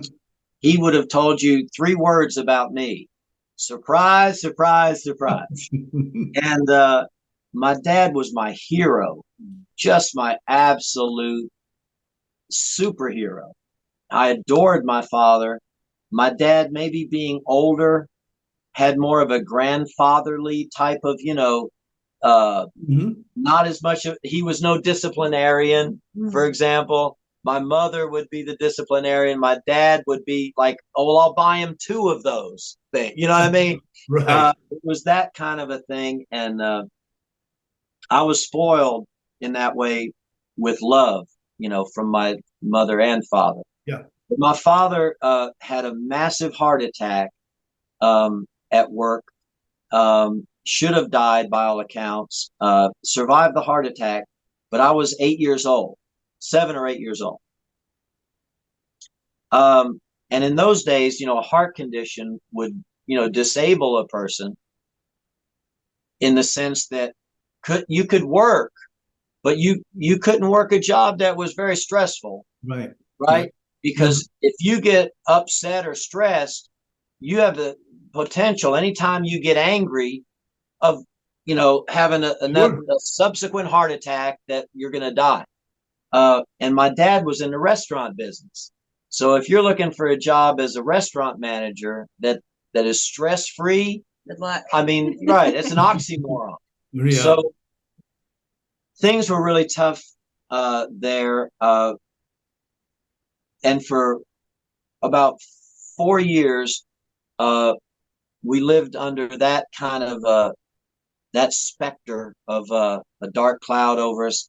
And my dad was diagnosed with prostate cancer. And these days, that's a very maintainable and disease that they've come so far, but not in those days, and had radiation and stuff, and it spread, and it ended up spreading to the bone, which is the ultimate agony. And so I saw my father, so much of my and I would have been 11, 12 years old, was spent in hospital rooms with my dad, in and out of the hospital. And he finally, succumbed when I was 15 years old. Oh boy. And so much of my childhood was living under the impending, the doom, right? Because it's appointed, the Bible says, every man to die, and man is haunted by his own mortality. No, I know there's people out there that say, I ain't afraid of dying. Well, if you're not, there's something wrong with you. You know, you don't love life enough to want to hang on to it. Right. And so in one of those, you know, and so I'm dealing with this all the time. And my father was Jewish, not a devout religious Jew, a practicing Jew, but was born Jewish. He was from Far Rockaway, New York, which is next door to you. Yeah, absolutely, right across the bridge. Yes. My mother, Christian, raised as a Christian, was even an evangelist, a child preacher, had her own radio program growing up, which was unheard of. This was during World War II. So I grew up in church, but needing a savior, needing a friend, needing someone to rescue me in this situation. I'm in a hospital room with my father dying, my hero. I'm 13 or 14 years old. And, you know, when you're in the middle of these situations, you need a respite. You need to escape it. You need to just get away from it, even for a moment, just to kind of regain some sanity. Sure. And I went into the bathroom of the hospital, his hospital room, at Cedars of Lebanon Hospital in Miami, and went into the bathroom, closed the door, climbed into the bathtub, closed the curtain, and I had me a little, you'll remember, cassette player, a little Panasonic with like the 5 knobs at the front that you push down, you know, for play. And you push. I might still have one in one of the closets, by the way. Do you? There you go. Wow. Yes, but I know what you're talking about. I had one of those, and I had an early form of earbuds, which were like little earplugs, right, that would go in your ear. And I had a cassette in there of Elvis Presley's, some of his 50s and gospel music. Yep. And I'm listening to that, and I knew all of these songs absolutely by heart. I knew every, you know, by that time I had memorized every breath, certainly of every Elvis song, every Buddy Holly, every Chuck Berry, every Little Richard, every Fats Domino, every Everly Brothers, every Beatles. I was the only kid who was a Beatle and an Elvis fan. I didn't see that those. Too many of those. Yeah.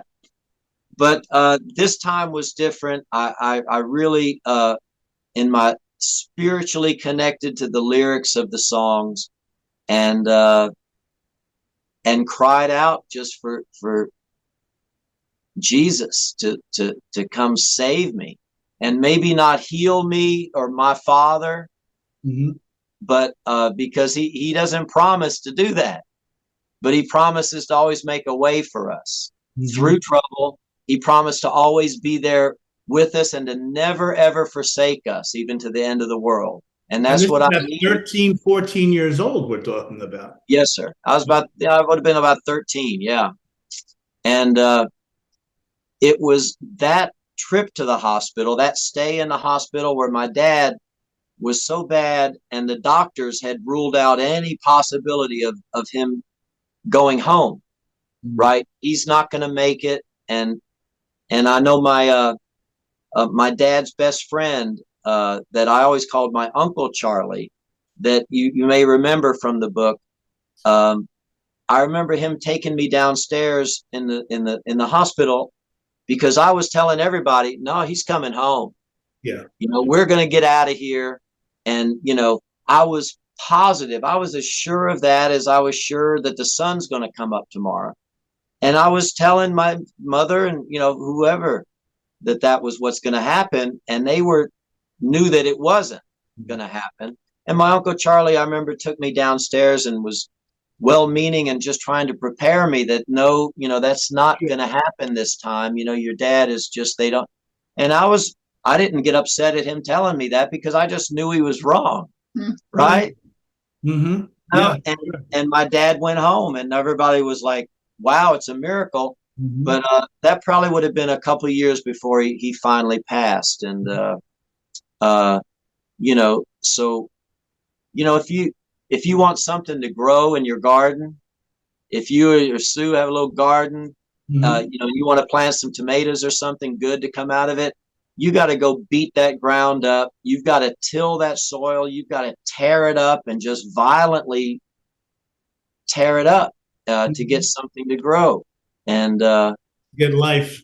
then life comes from out of that trouble. Mm-hmm. Bridge is over the troubled water. Yeah. Yes.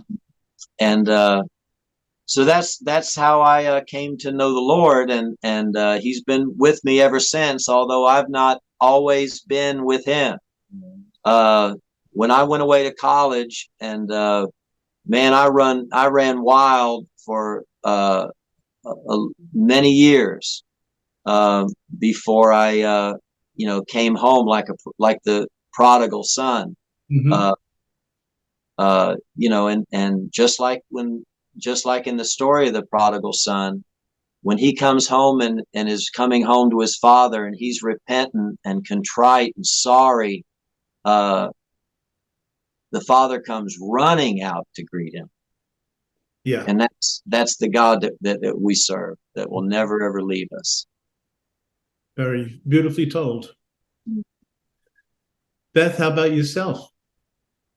Are you born again? First of all, do you consider yourself a born again Christian? Yes, sir. Mm-hmm. She's perfect. Was that ever a rhetorical question, by the way? Well,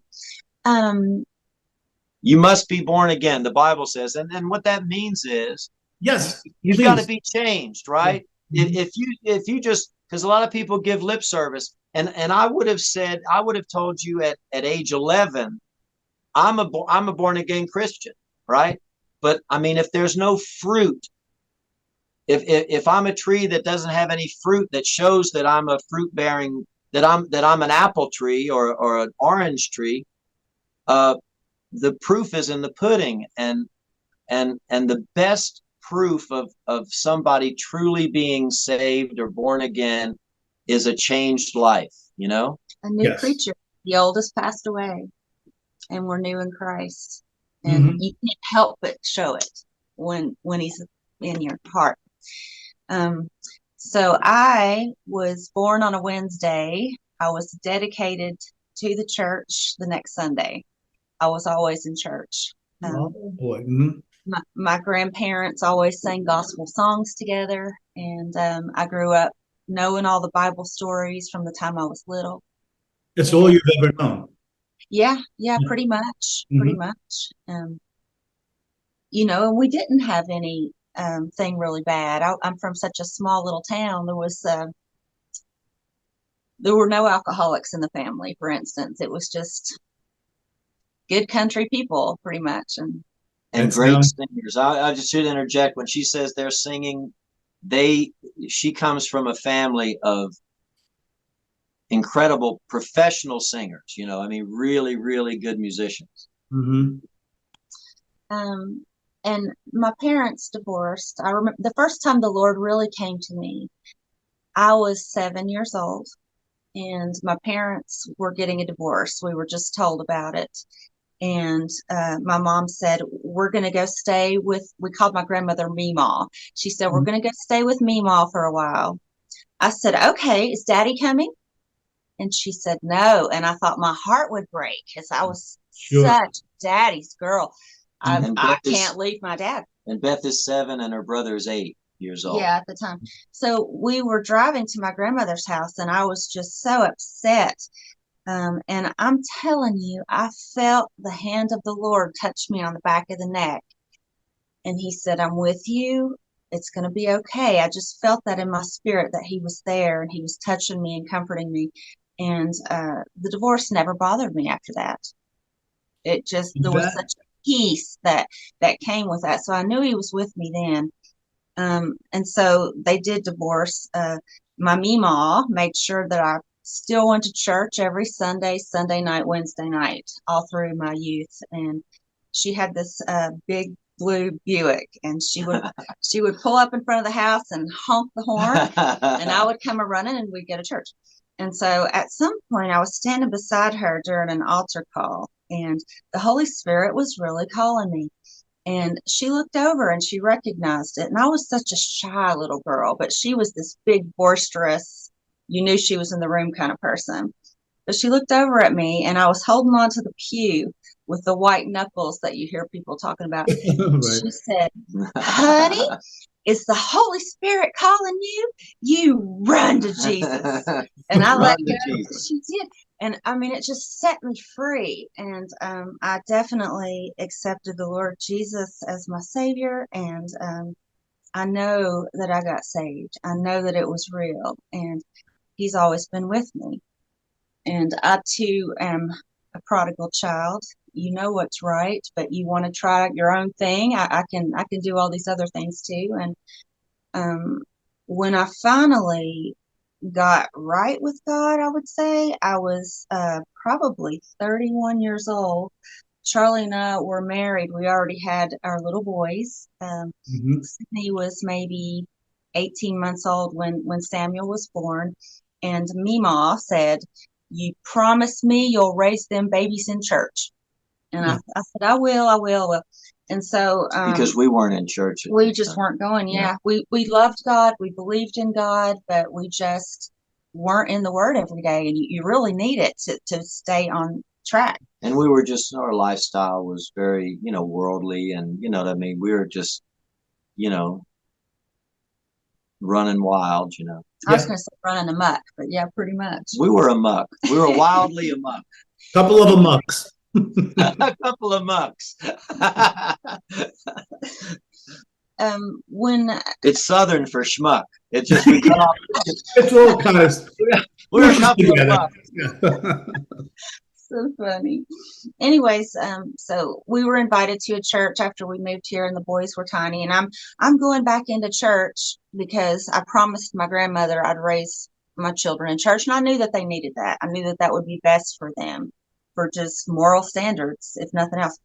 And so I walked into the church thinking, I'm doing this for my kids. And there was almost a pride in me about that.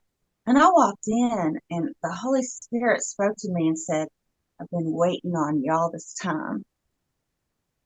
Now, Beth, did you actually hear those words? I don't know how to describe it. It's just like I feel it in my spirit somewhere from deep within saying, not literally, but it just resonates from somewhere within. Mm-hmm. That's all I can say about that. And I just walked back in, and I felt the Lord saying, I've been waiting on you. And I really repented, and I promised I would never leave Him again. Yeah. And when that voice is so contrary to everything that's in your psyche, right, and your intellect, that's true. It's like, wait a minute, the voice is something foreign to your own, conscience, or you're telling yourself this and that. That's true. I'm saying I'm doing this for my children. I'm in charge. This is what they need. And then from left field is no, I've been waiting for you. Yeah. So the reason why I asked if you had literally heard the words, may I just take 1 minute to share a story with you? Please. My cousin John is a priest. And I had asked him when he went into the priesthood, I said, John, what made you decide to become a priest? Because although his mom, my Aunt Marion, was very religious, his dad, I don't even think he knew what the inside of a church looked like.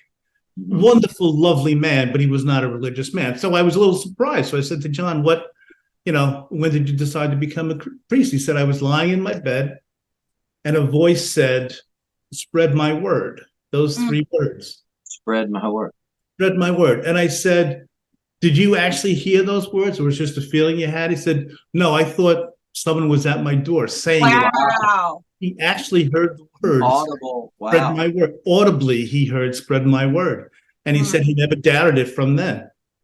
So just to come to bring it all into a circle, when my cousin John said his first mass as a priest, of course, my Uncle John, his dad, was there, prouder than anybody else in the church. And so time came for communion.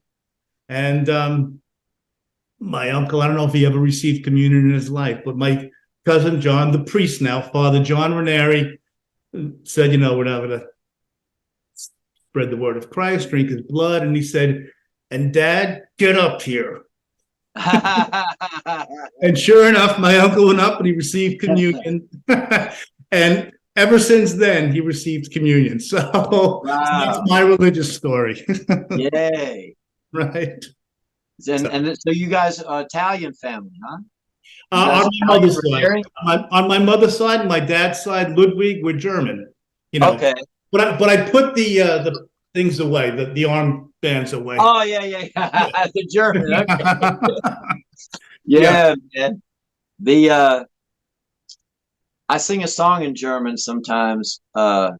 You know, the famous folk, you know, muss ich denn, Zoom steht die Lady now, which means there are no towels in the men's room, I believe. Is like, and I think the second line is, may I borrow yours? Well, I'm not sure because I don't know German that well. No. One per customer. Yeah. Yeah, that's great, man. You know, Charlie, in your book, you mentioned your CD, A New Leaf, and even though you'd had a few CDs before that, a few albums before that, this was the one that really kind of felt like your baby or your real first album. What did you mean by that? It was the first one that I had that I was in control of, that I wasn't on a timeline, on someone else's timeline. It was the first one that I produced myself, rather than it being paid for, produced by someone else, a label, an independent label.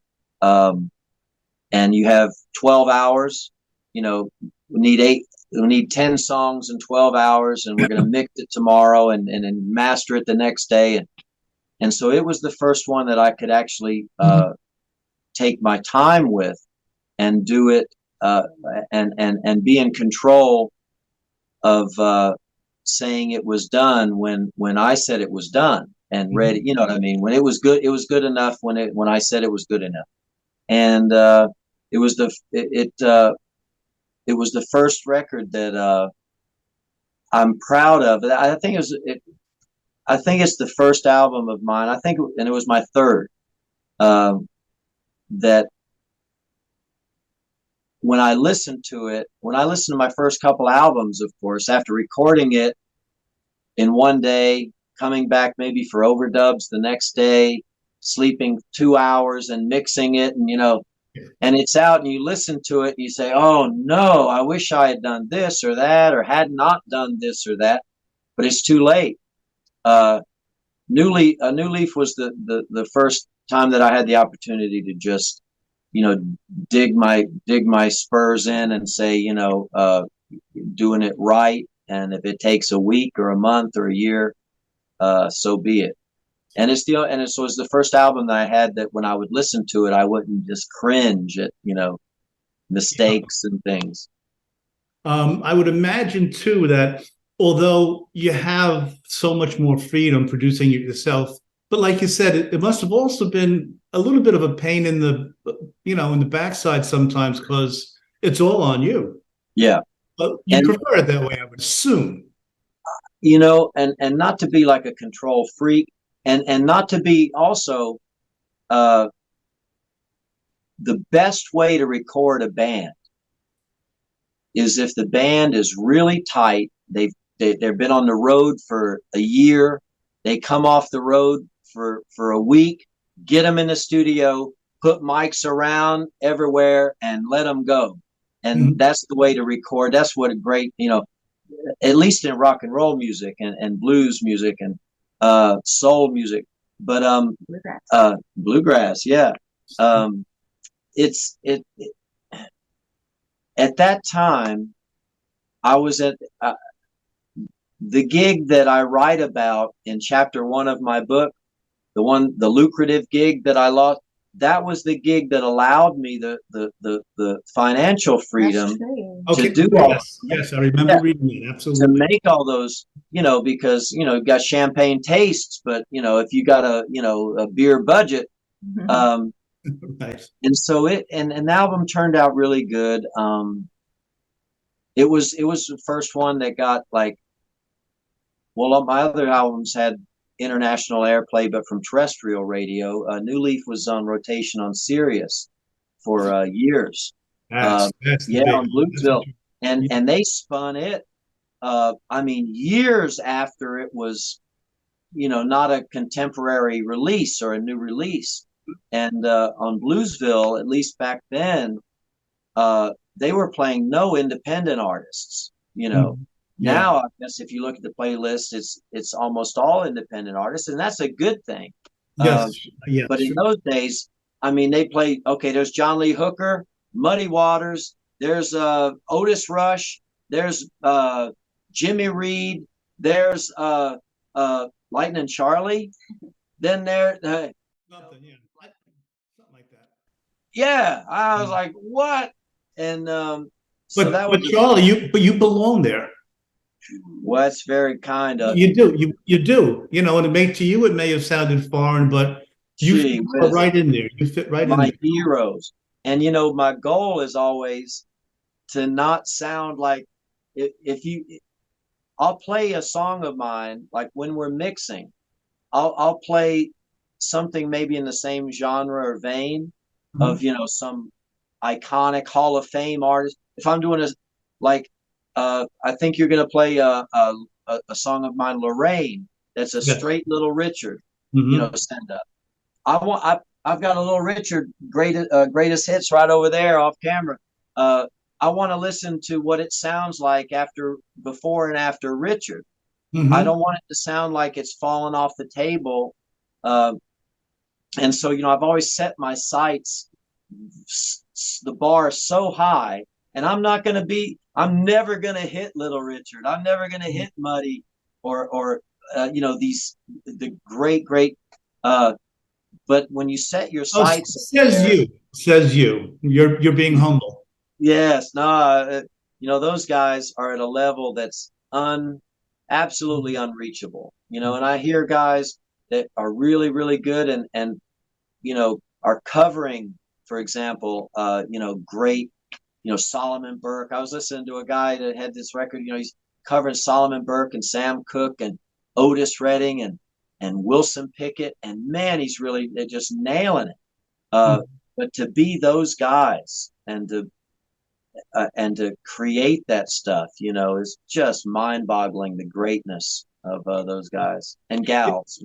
Yes, sure. I apologize. I had meant to, when we were talking about your Christianity, I also had forgotten. I had meant to ask you, for those of our listeners who are interested in your Christian music, what can you tell us about that? And we have 2 albums, and they're 2 gospel albums, and they're very different from one another. One is called Trust in God, and it's mostly acoustic guitar and piano, and harmonies and things. And on Trusting God, mostly cover. I think there might be 2 originals on that album. I'm not sure.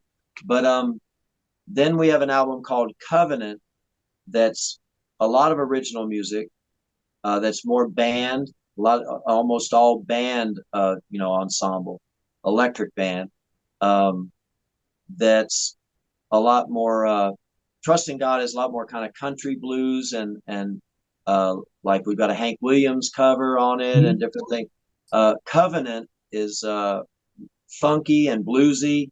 We've even got a John Lennon song on there, "The Word" from Rubber Soul. Say the word and you'll be free. Say the word and be like me. Say the word I'm thinking of. Have you heard the word is love?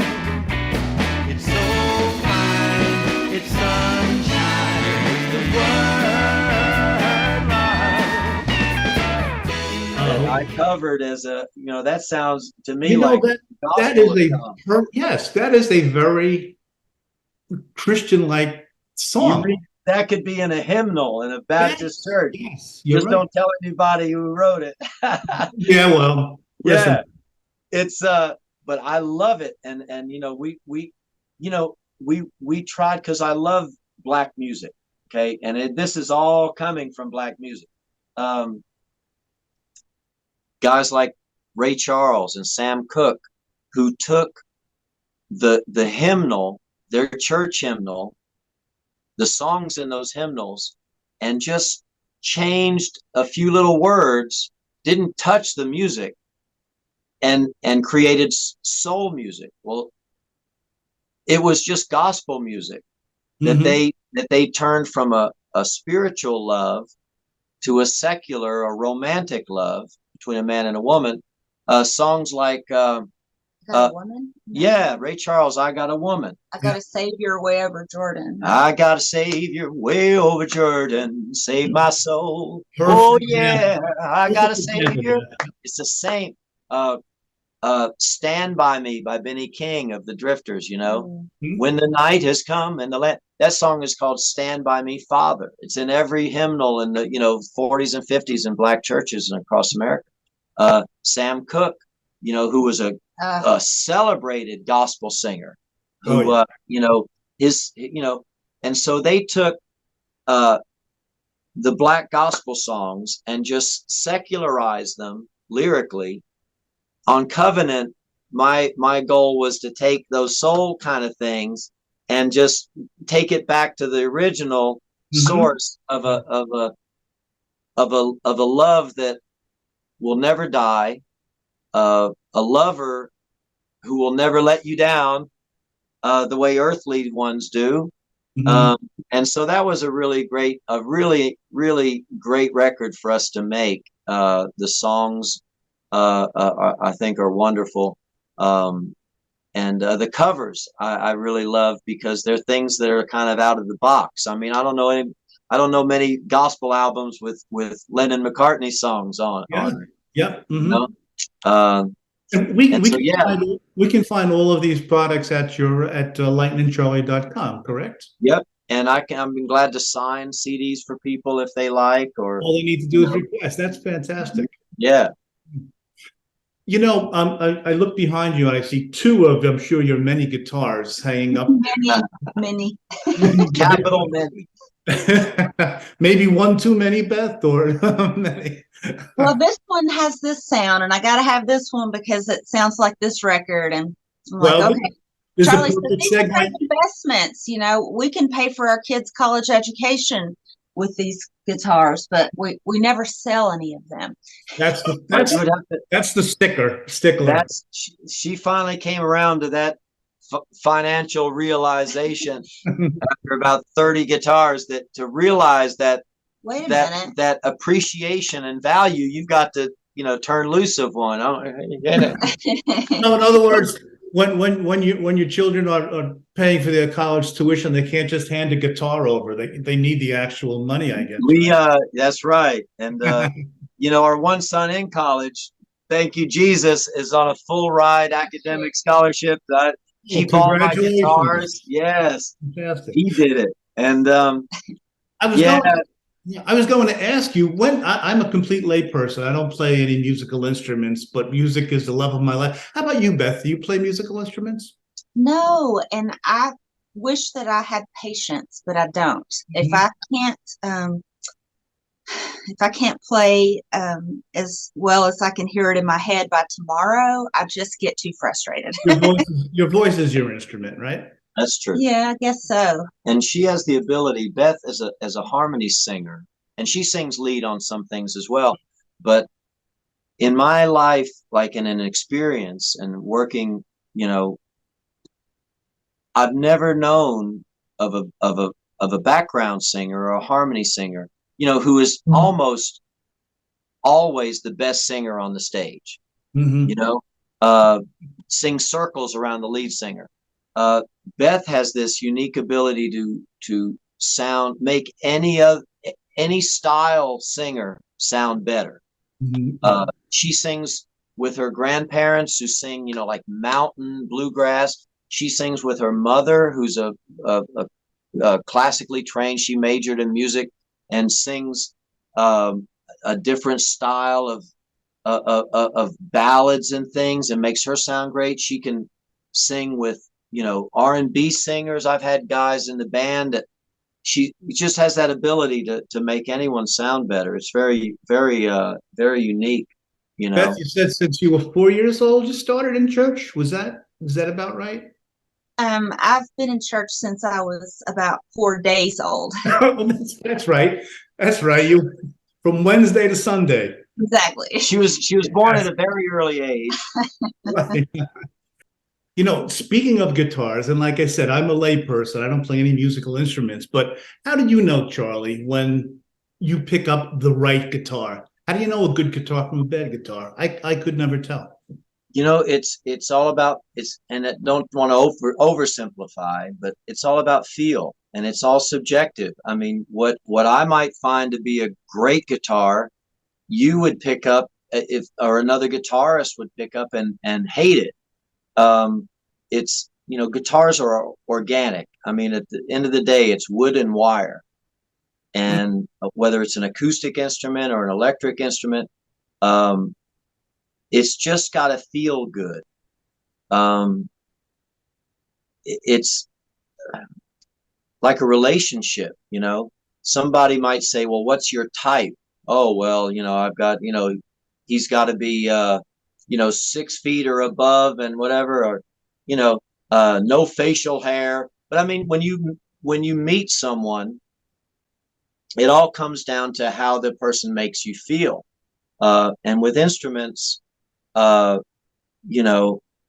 surrounded in this room with guitars that are trophies to how much my wife loves me and how much she puts up with. And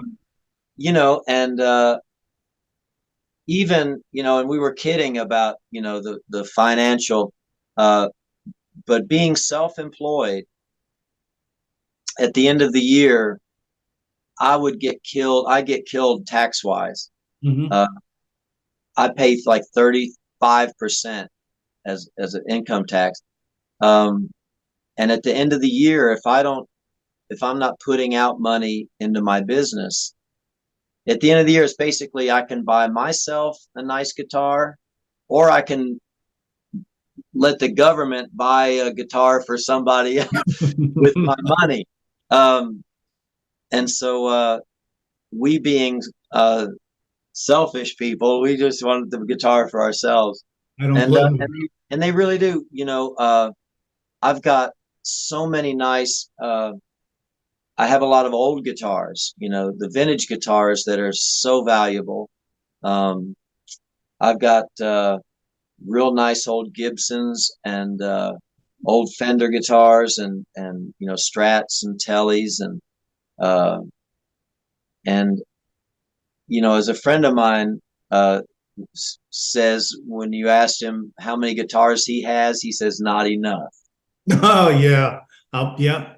It's funny. I've seen like in movies and things like this. I guess it is true when a musician straps on a new guitar and they say, "Oh yeah," you can just tell, right? I guess you can just tell that.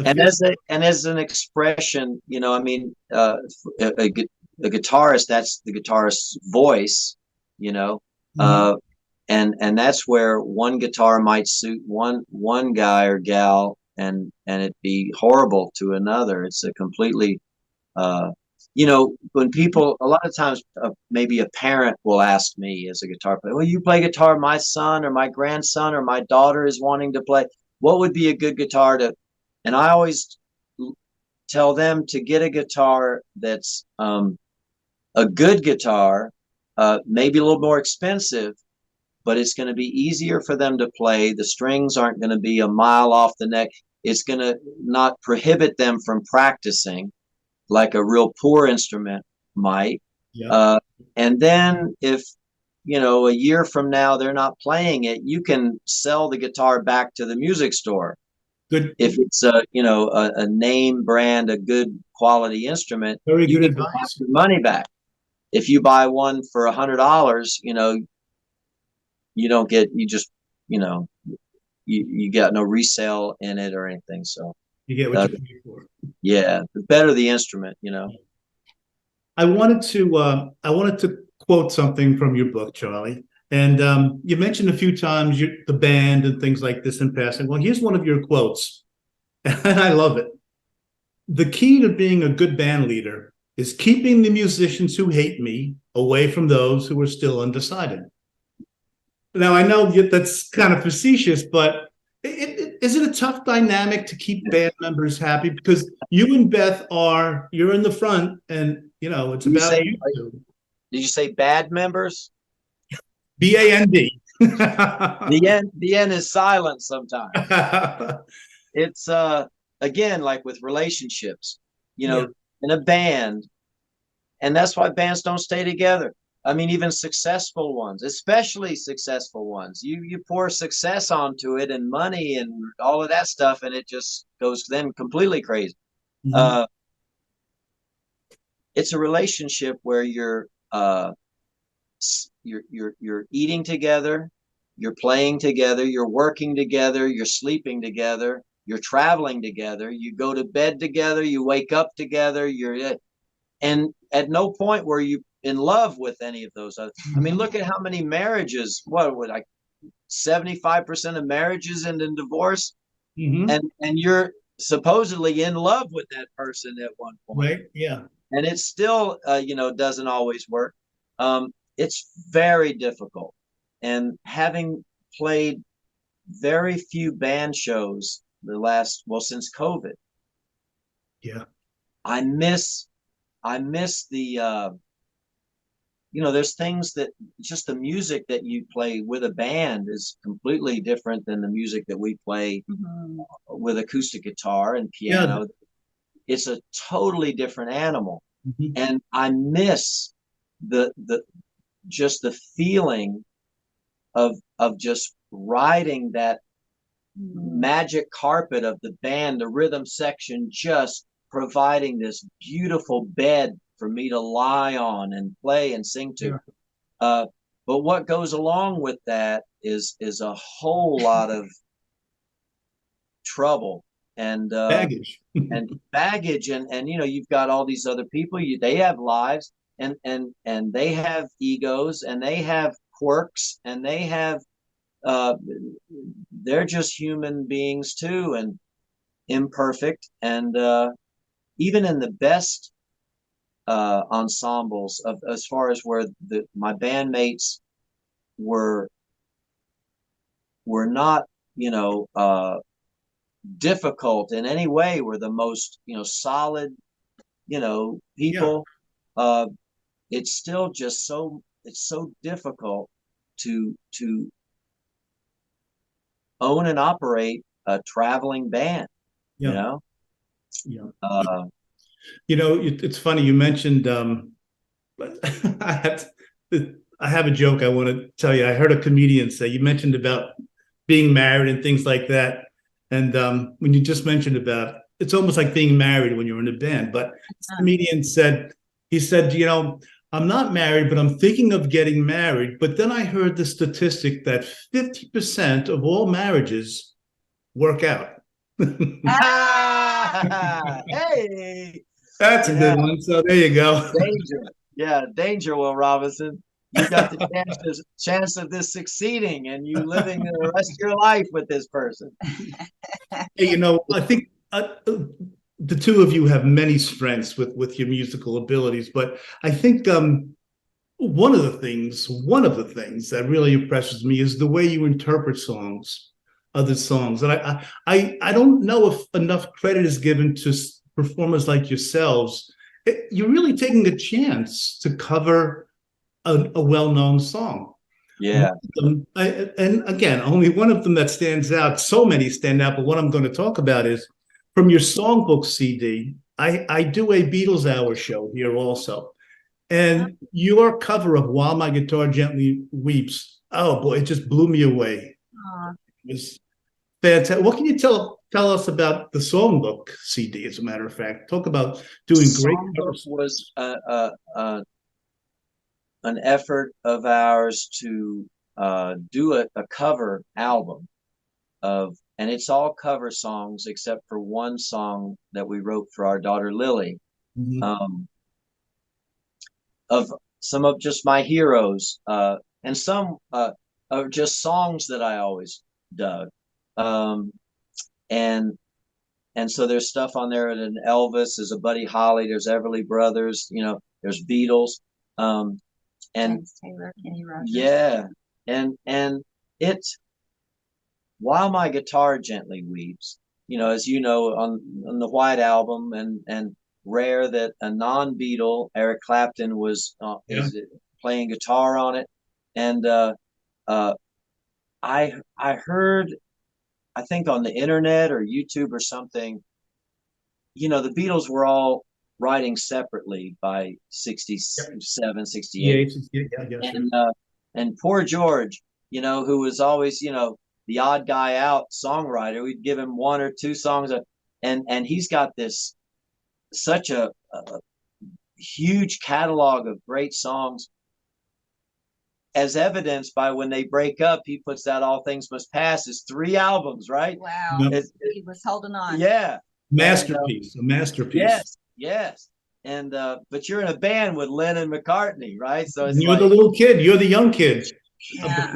So poor George, he has these great songs, and he separately, and so I heard these demos that George was demoing the song for himself, just wanting to hear a playback and saying, "Oh, my voice sounds a little tinny there, maybe drop the key a little," and different tempos. There must be, if you look online, I bet I heard 7 different keys on While My Guitar Gently Weeps.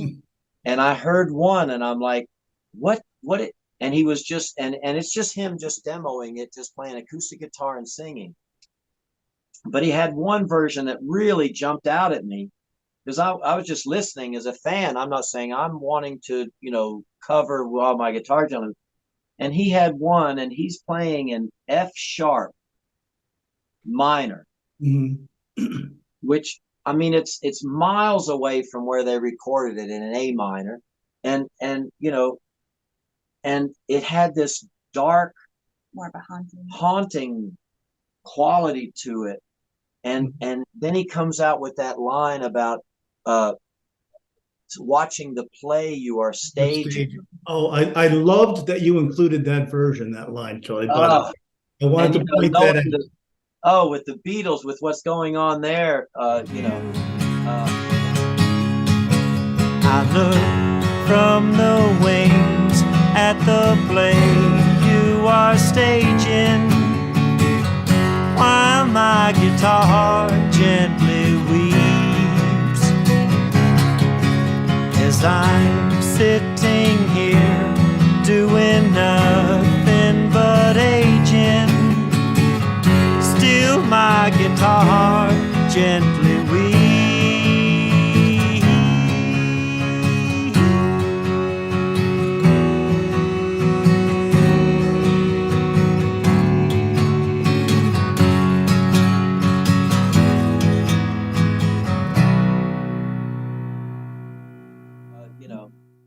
So that just blew me away hearing that, and so I just wanted to copy that demo version, and I think it's just on the record, it's just acoustic guitar, and we cut it live, so it's just I'm playing guitar and singing, and then I overdub just piano, just playing those low blong blong notes down low on the chord changes.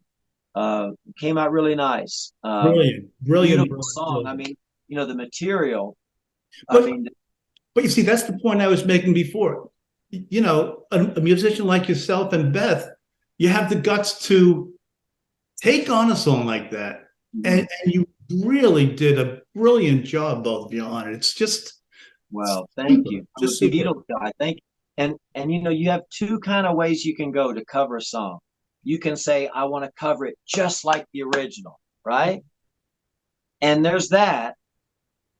Or you can say, I want to take the original and just spin it this way. Yeah, get a little bit of Lightnin Yeah. Charlie in there. Yeah. And most of the time, there's been some songs that I've wanted to musically, like not vocally, perhaps, but want to do it just like the original. And of course, when I sing it, like Blue Angel, we do on that album.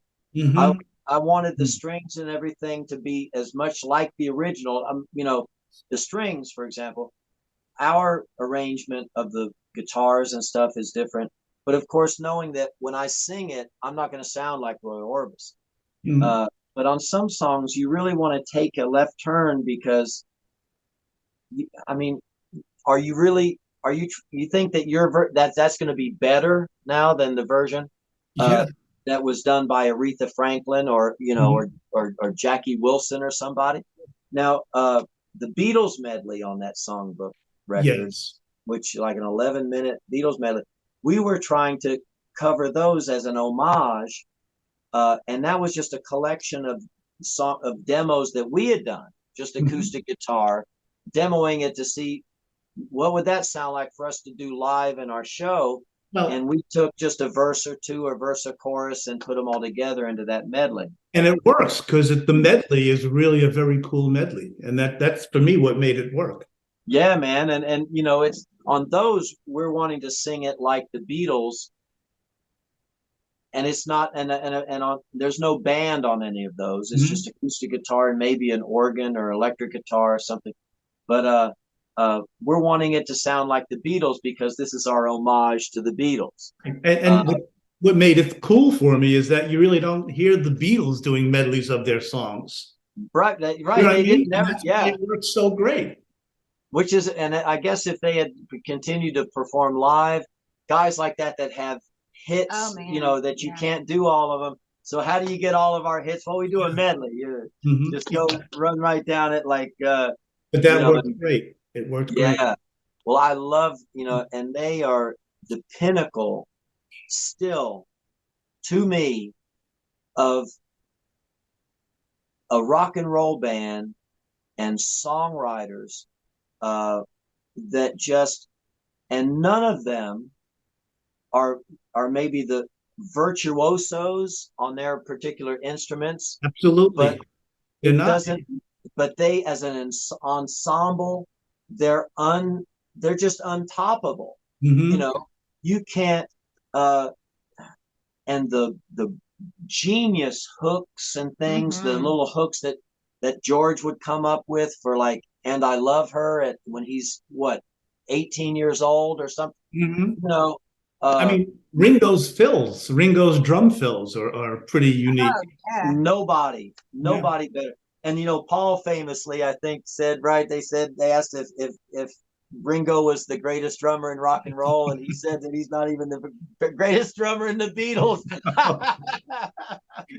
Poor Ringo. No, I disagree, Paul. I disagree, Paul. I know, right? Sir Paul, right? We got to say Sir. Yeah. We respectfully disagree, Your Highness. Yes, Your Highness. It's so true that nobody, and those guys, you know, that the Peter Jackson film, right? The Get Back film. Get Back documentary, yeah. Did that take the top of your head off seeing that? I've seen it twice, and I'm in my third, but it's like now it's a little less. I think I'll watch a little here, but the first time I watched it pretty much straight through, just 8 hours or whatever it was. Then I watched it again, but yeah, it just blew me away.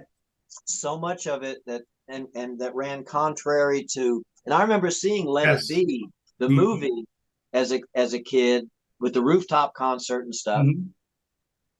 But the whole narrative of seeing them like Yoko and Linda sitting together like this, and everybody seeming to be in pretty much harmony with one another. It blew away all the other thoughts we had about they hated each other, blah blah blah. Yeah, and to see as like a fly on the wall, to see just the writing the the creation Mm-hmm. of Get Back of the Yeah, song. that sticks out in my memory too. Yeah. Yeah. Absolutely incredible. I You mean, know, just yeah. Speaking of songs and new songs and making songs, you very kindly sent me an MP3 of Lorraine, which hasn't been heard too much in public, and you're going to let us yes, sir. play it here. What can you tell The us about it now? debut. Talk about a rocker, man. Lorraine is going to debut on Planet Ludwig today. We love it. We love it. We're very happy about that. He's It's never played it, even in one of our little live shows. never, Oh, yeah, wow. Well, thank yeah. you. I'm honored. I really am honored that It's you're a letting us it's play a it. it's a maiden voyage. It's like I mentioned before. It's a straight Little Richard. I love Little Richard, and I named even my band the Upsetters after Little Richard's road band was the Upsetters. Okay. Grady Gaines and they were credited as being the first band to put funk in the rock and roll beat. And Little Richard, of course, recorded at Specialty in New Orleans, and the house band there with Red Allen and Lee Tyler and Dave Bartholomew. That was Fats Domino's band as well. All the Fats Domino hits on Specialty was that band, and all of Little Richard's hits on Specialty, Tutti Frutti, Long Tall Sally, Slippin' and Slide, all that same band. But Richard has two songs that are recorded with his road band, the Upsetters, where they come in off the road and Art Rupert Specialty gets them in there and they cut two songs, Ooh My Soul and Mhm. Keep a Knockin'. Yeah. And if you listen to those two songs in context, great, incredibly great house band on all those other Little Richard stuff.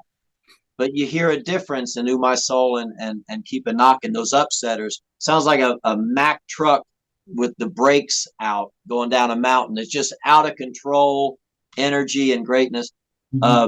So I always wanted to do a Little Richard send up, and I always loved the name Lorraine. It just sounds lyrical to me. And my aunt, my mother's baby sister, knew Elvis, and Elvis's family used to go to Graceland and spend weekends there with, particularly with Elvis's uncle Travis and his aunt Lorraine. Wow. And so anytime I hear the name Lorraine, I always think of my aunt and Elvis and so wrote that song, and I love the horns on it came out great. The horn player is a Canadian named Darcy Hepner, who for years has been sax player in David Clayton Thomas's Blood, Sweat, and Tears. Yeah, and so the horns are great.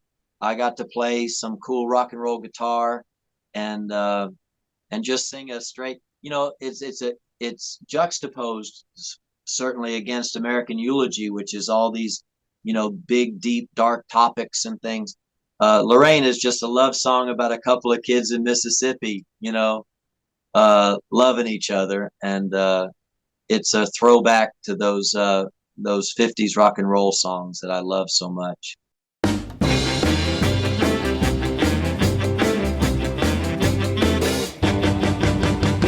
Mississippi, when the sun goes down, you and the moon's the only ones around.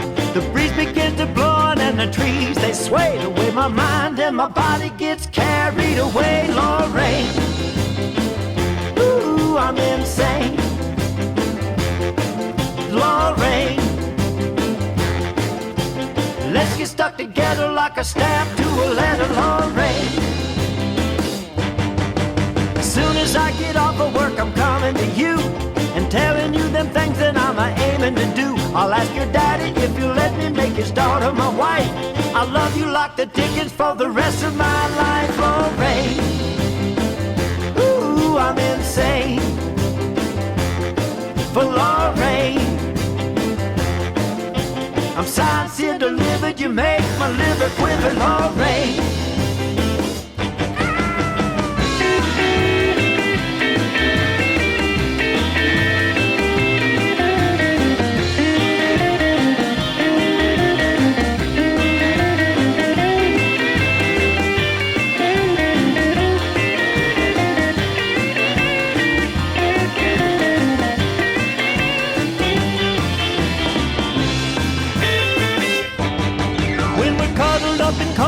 we're all alone. Our love is like a hurricane, man, full blown.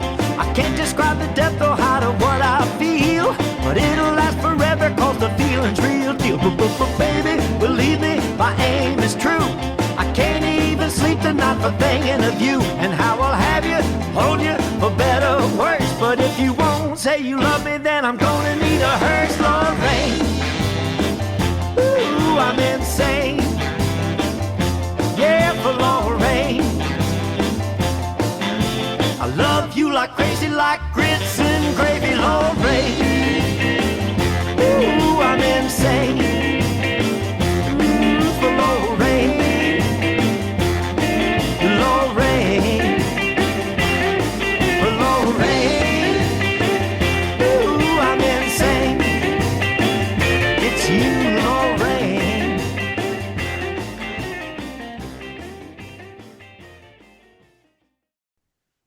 You know, there's really there's nothing much that gives me more goosebumps than a good old down-home rock and roll song. Rock and roll music. And you nailed it. You nailed it again.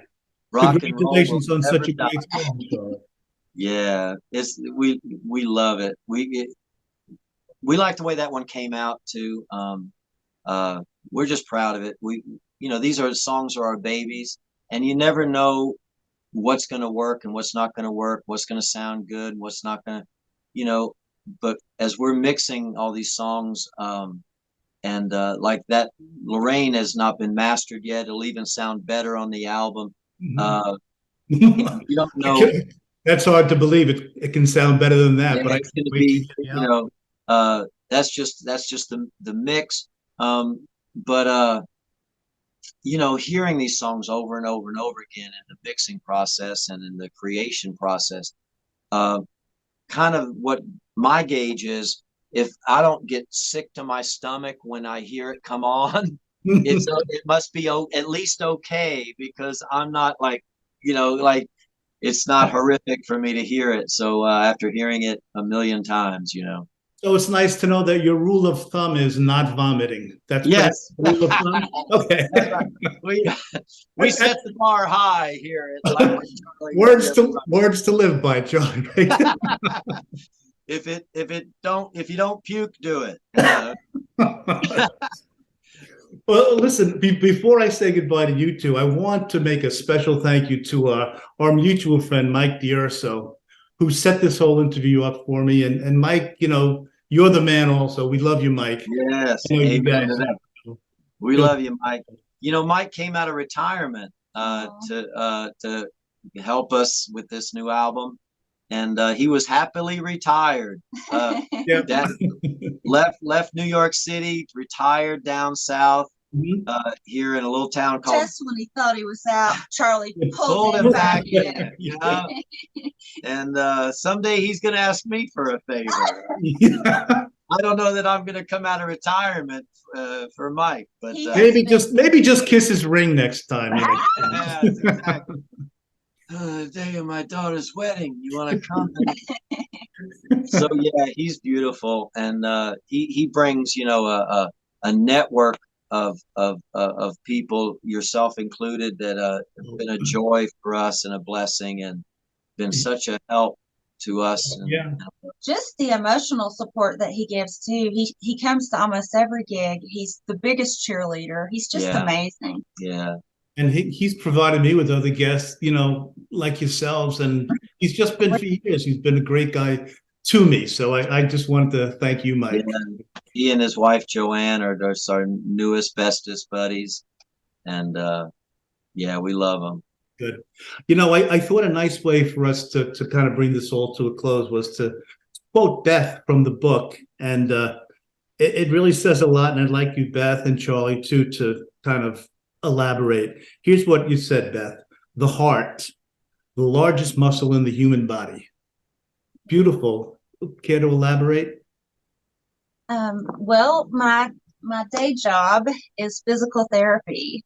So I'm in the business of strengthening muscles. And so I'm always thinking on a physical sense. And, the heart of a person, there's just so much strength if somebody puts their heart and soul into something. they can accomplish so many things. Mhm. And I think for me, more than anything, that statement is that we love with our hearts, Mhm. and love never fails. If we choose love, it never fails. So true. Beautifully put. So true. Charlie, you agree? I agree, and and Beth, going, from the physical heart, the muscle in your chest, to the idea of the heart as where your love is and emanates from, and all of that, is, man, what a lucky guy I am. I mean, I'm living like a dream. When if you consider like a little boy, you know, uh, in his room, learning Buddy Holly's songs, and to be able to make a living and have a life in that music and playing the kind of music.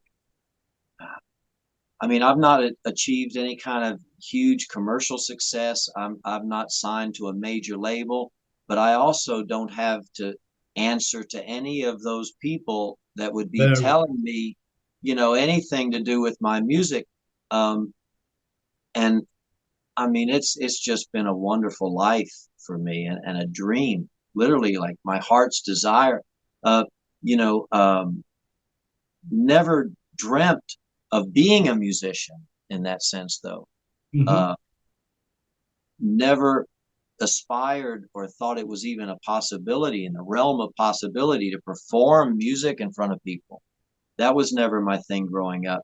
I just loved music for the sake of hearing and playing along with music as a fan. So I'm still the biggest music fan in the world, and the fact that I get to play play that music for an audience, and it's just, uh, my heart overflows, really with joy and gratitude at that, playing good music for good people.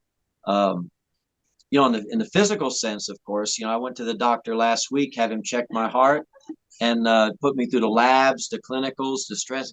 4 hours later, he comes in the room. He says, "Charlie, you don't have to worry about your heart." I said, "No." He says, "No, your heart's going to last you the rest of your life.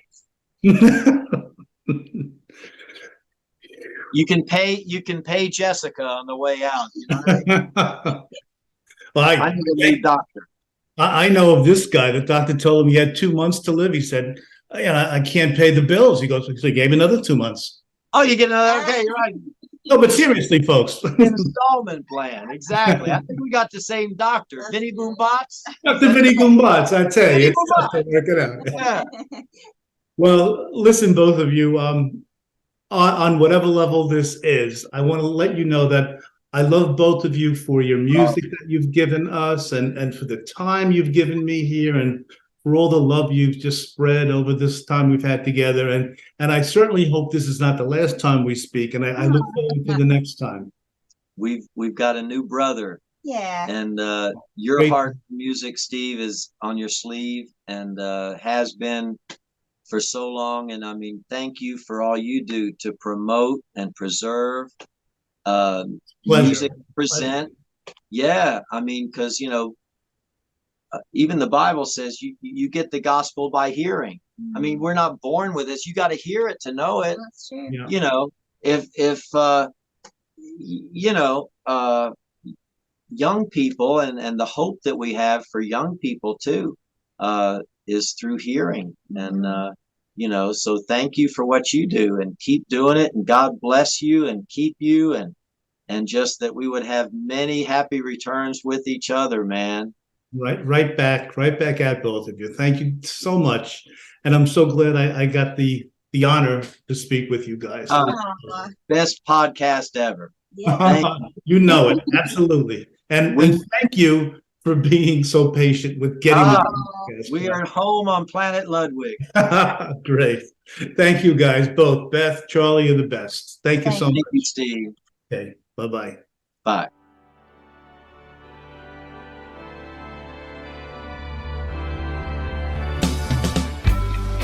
pop culture. It's classic pop culture. Hosted by Steve Ludwig and Ludwig. Classic pop culture. It's classic pop culture. Classic pop culture.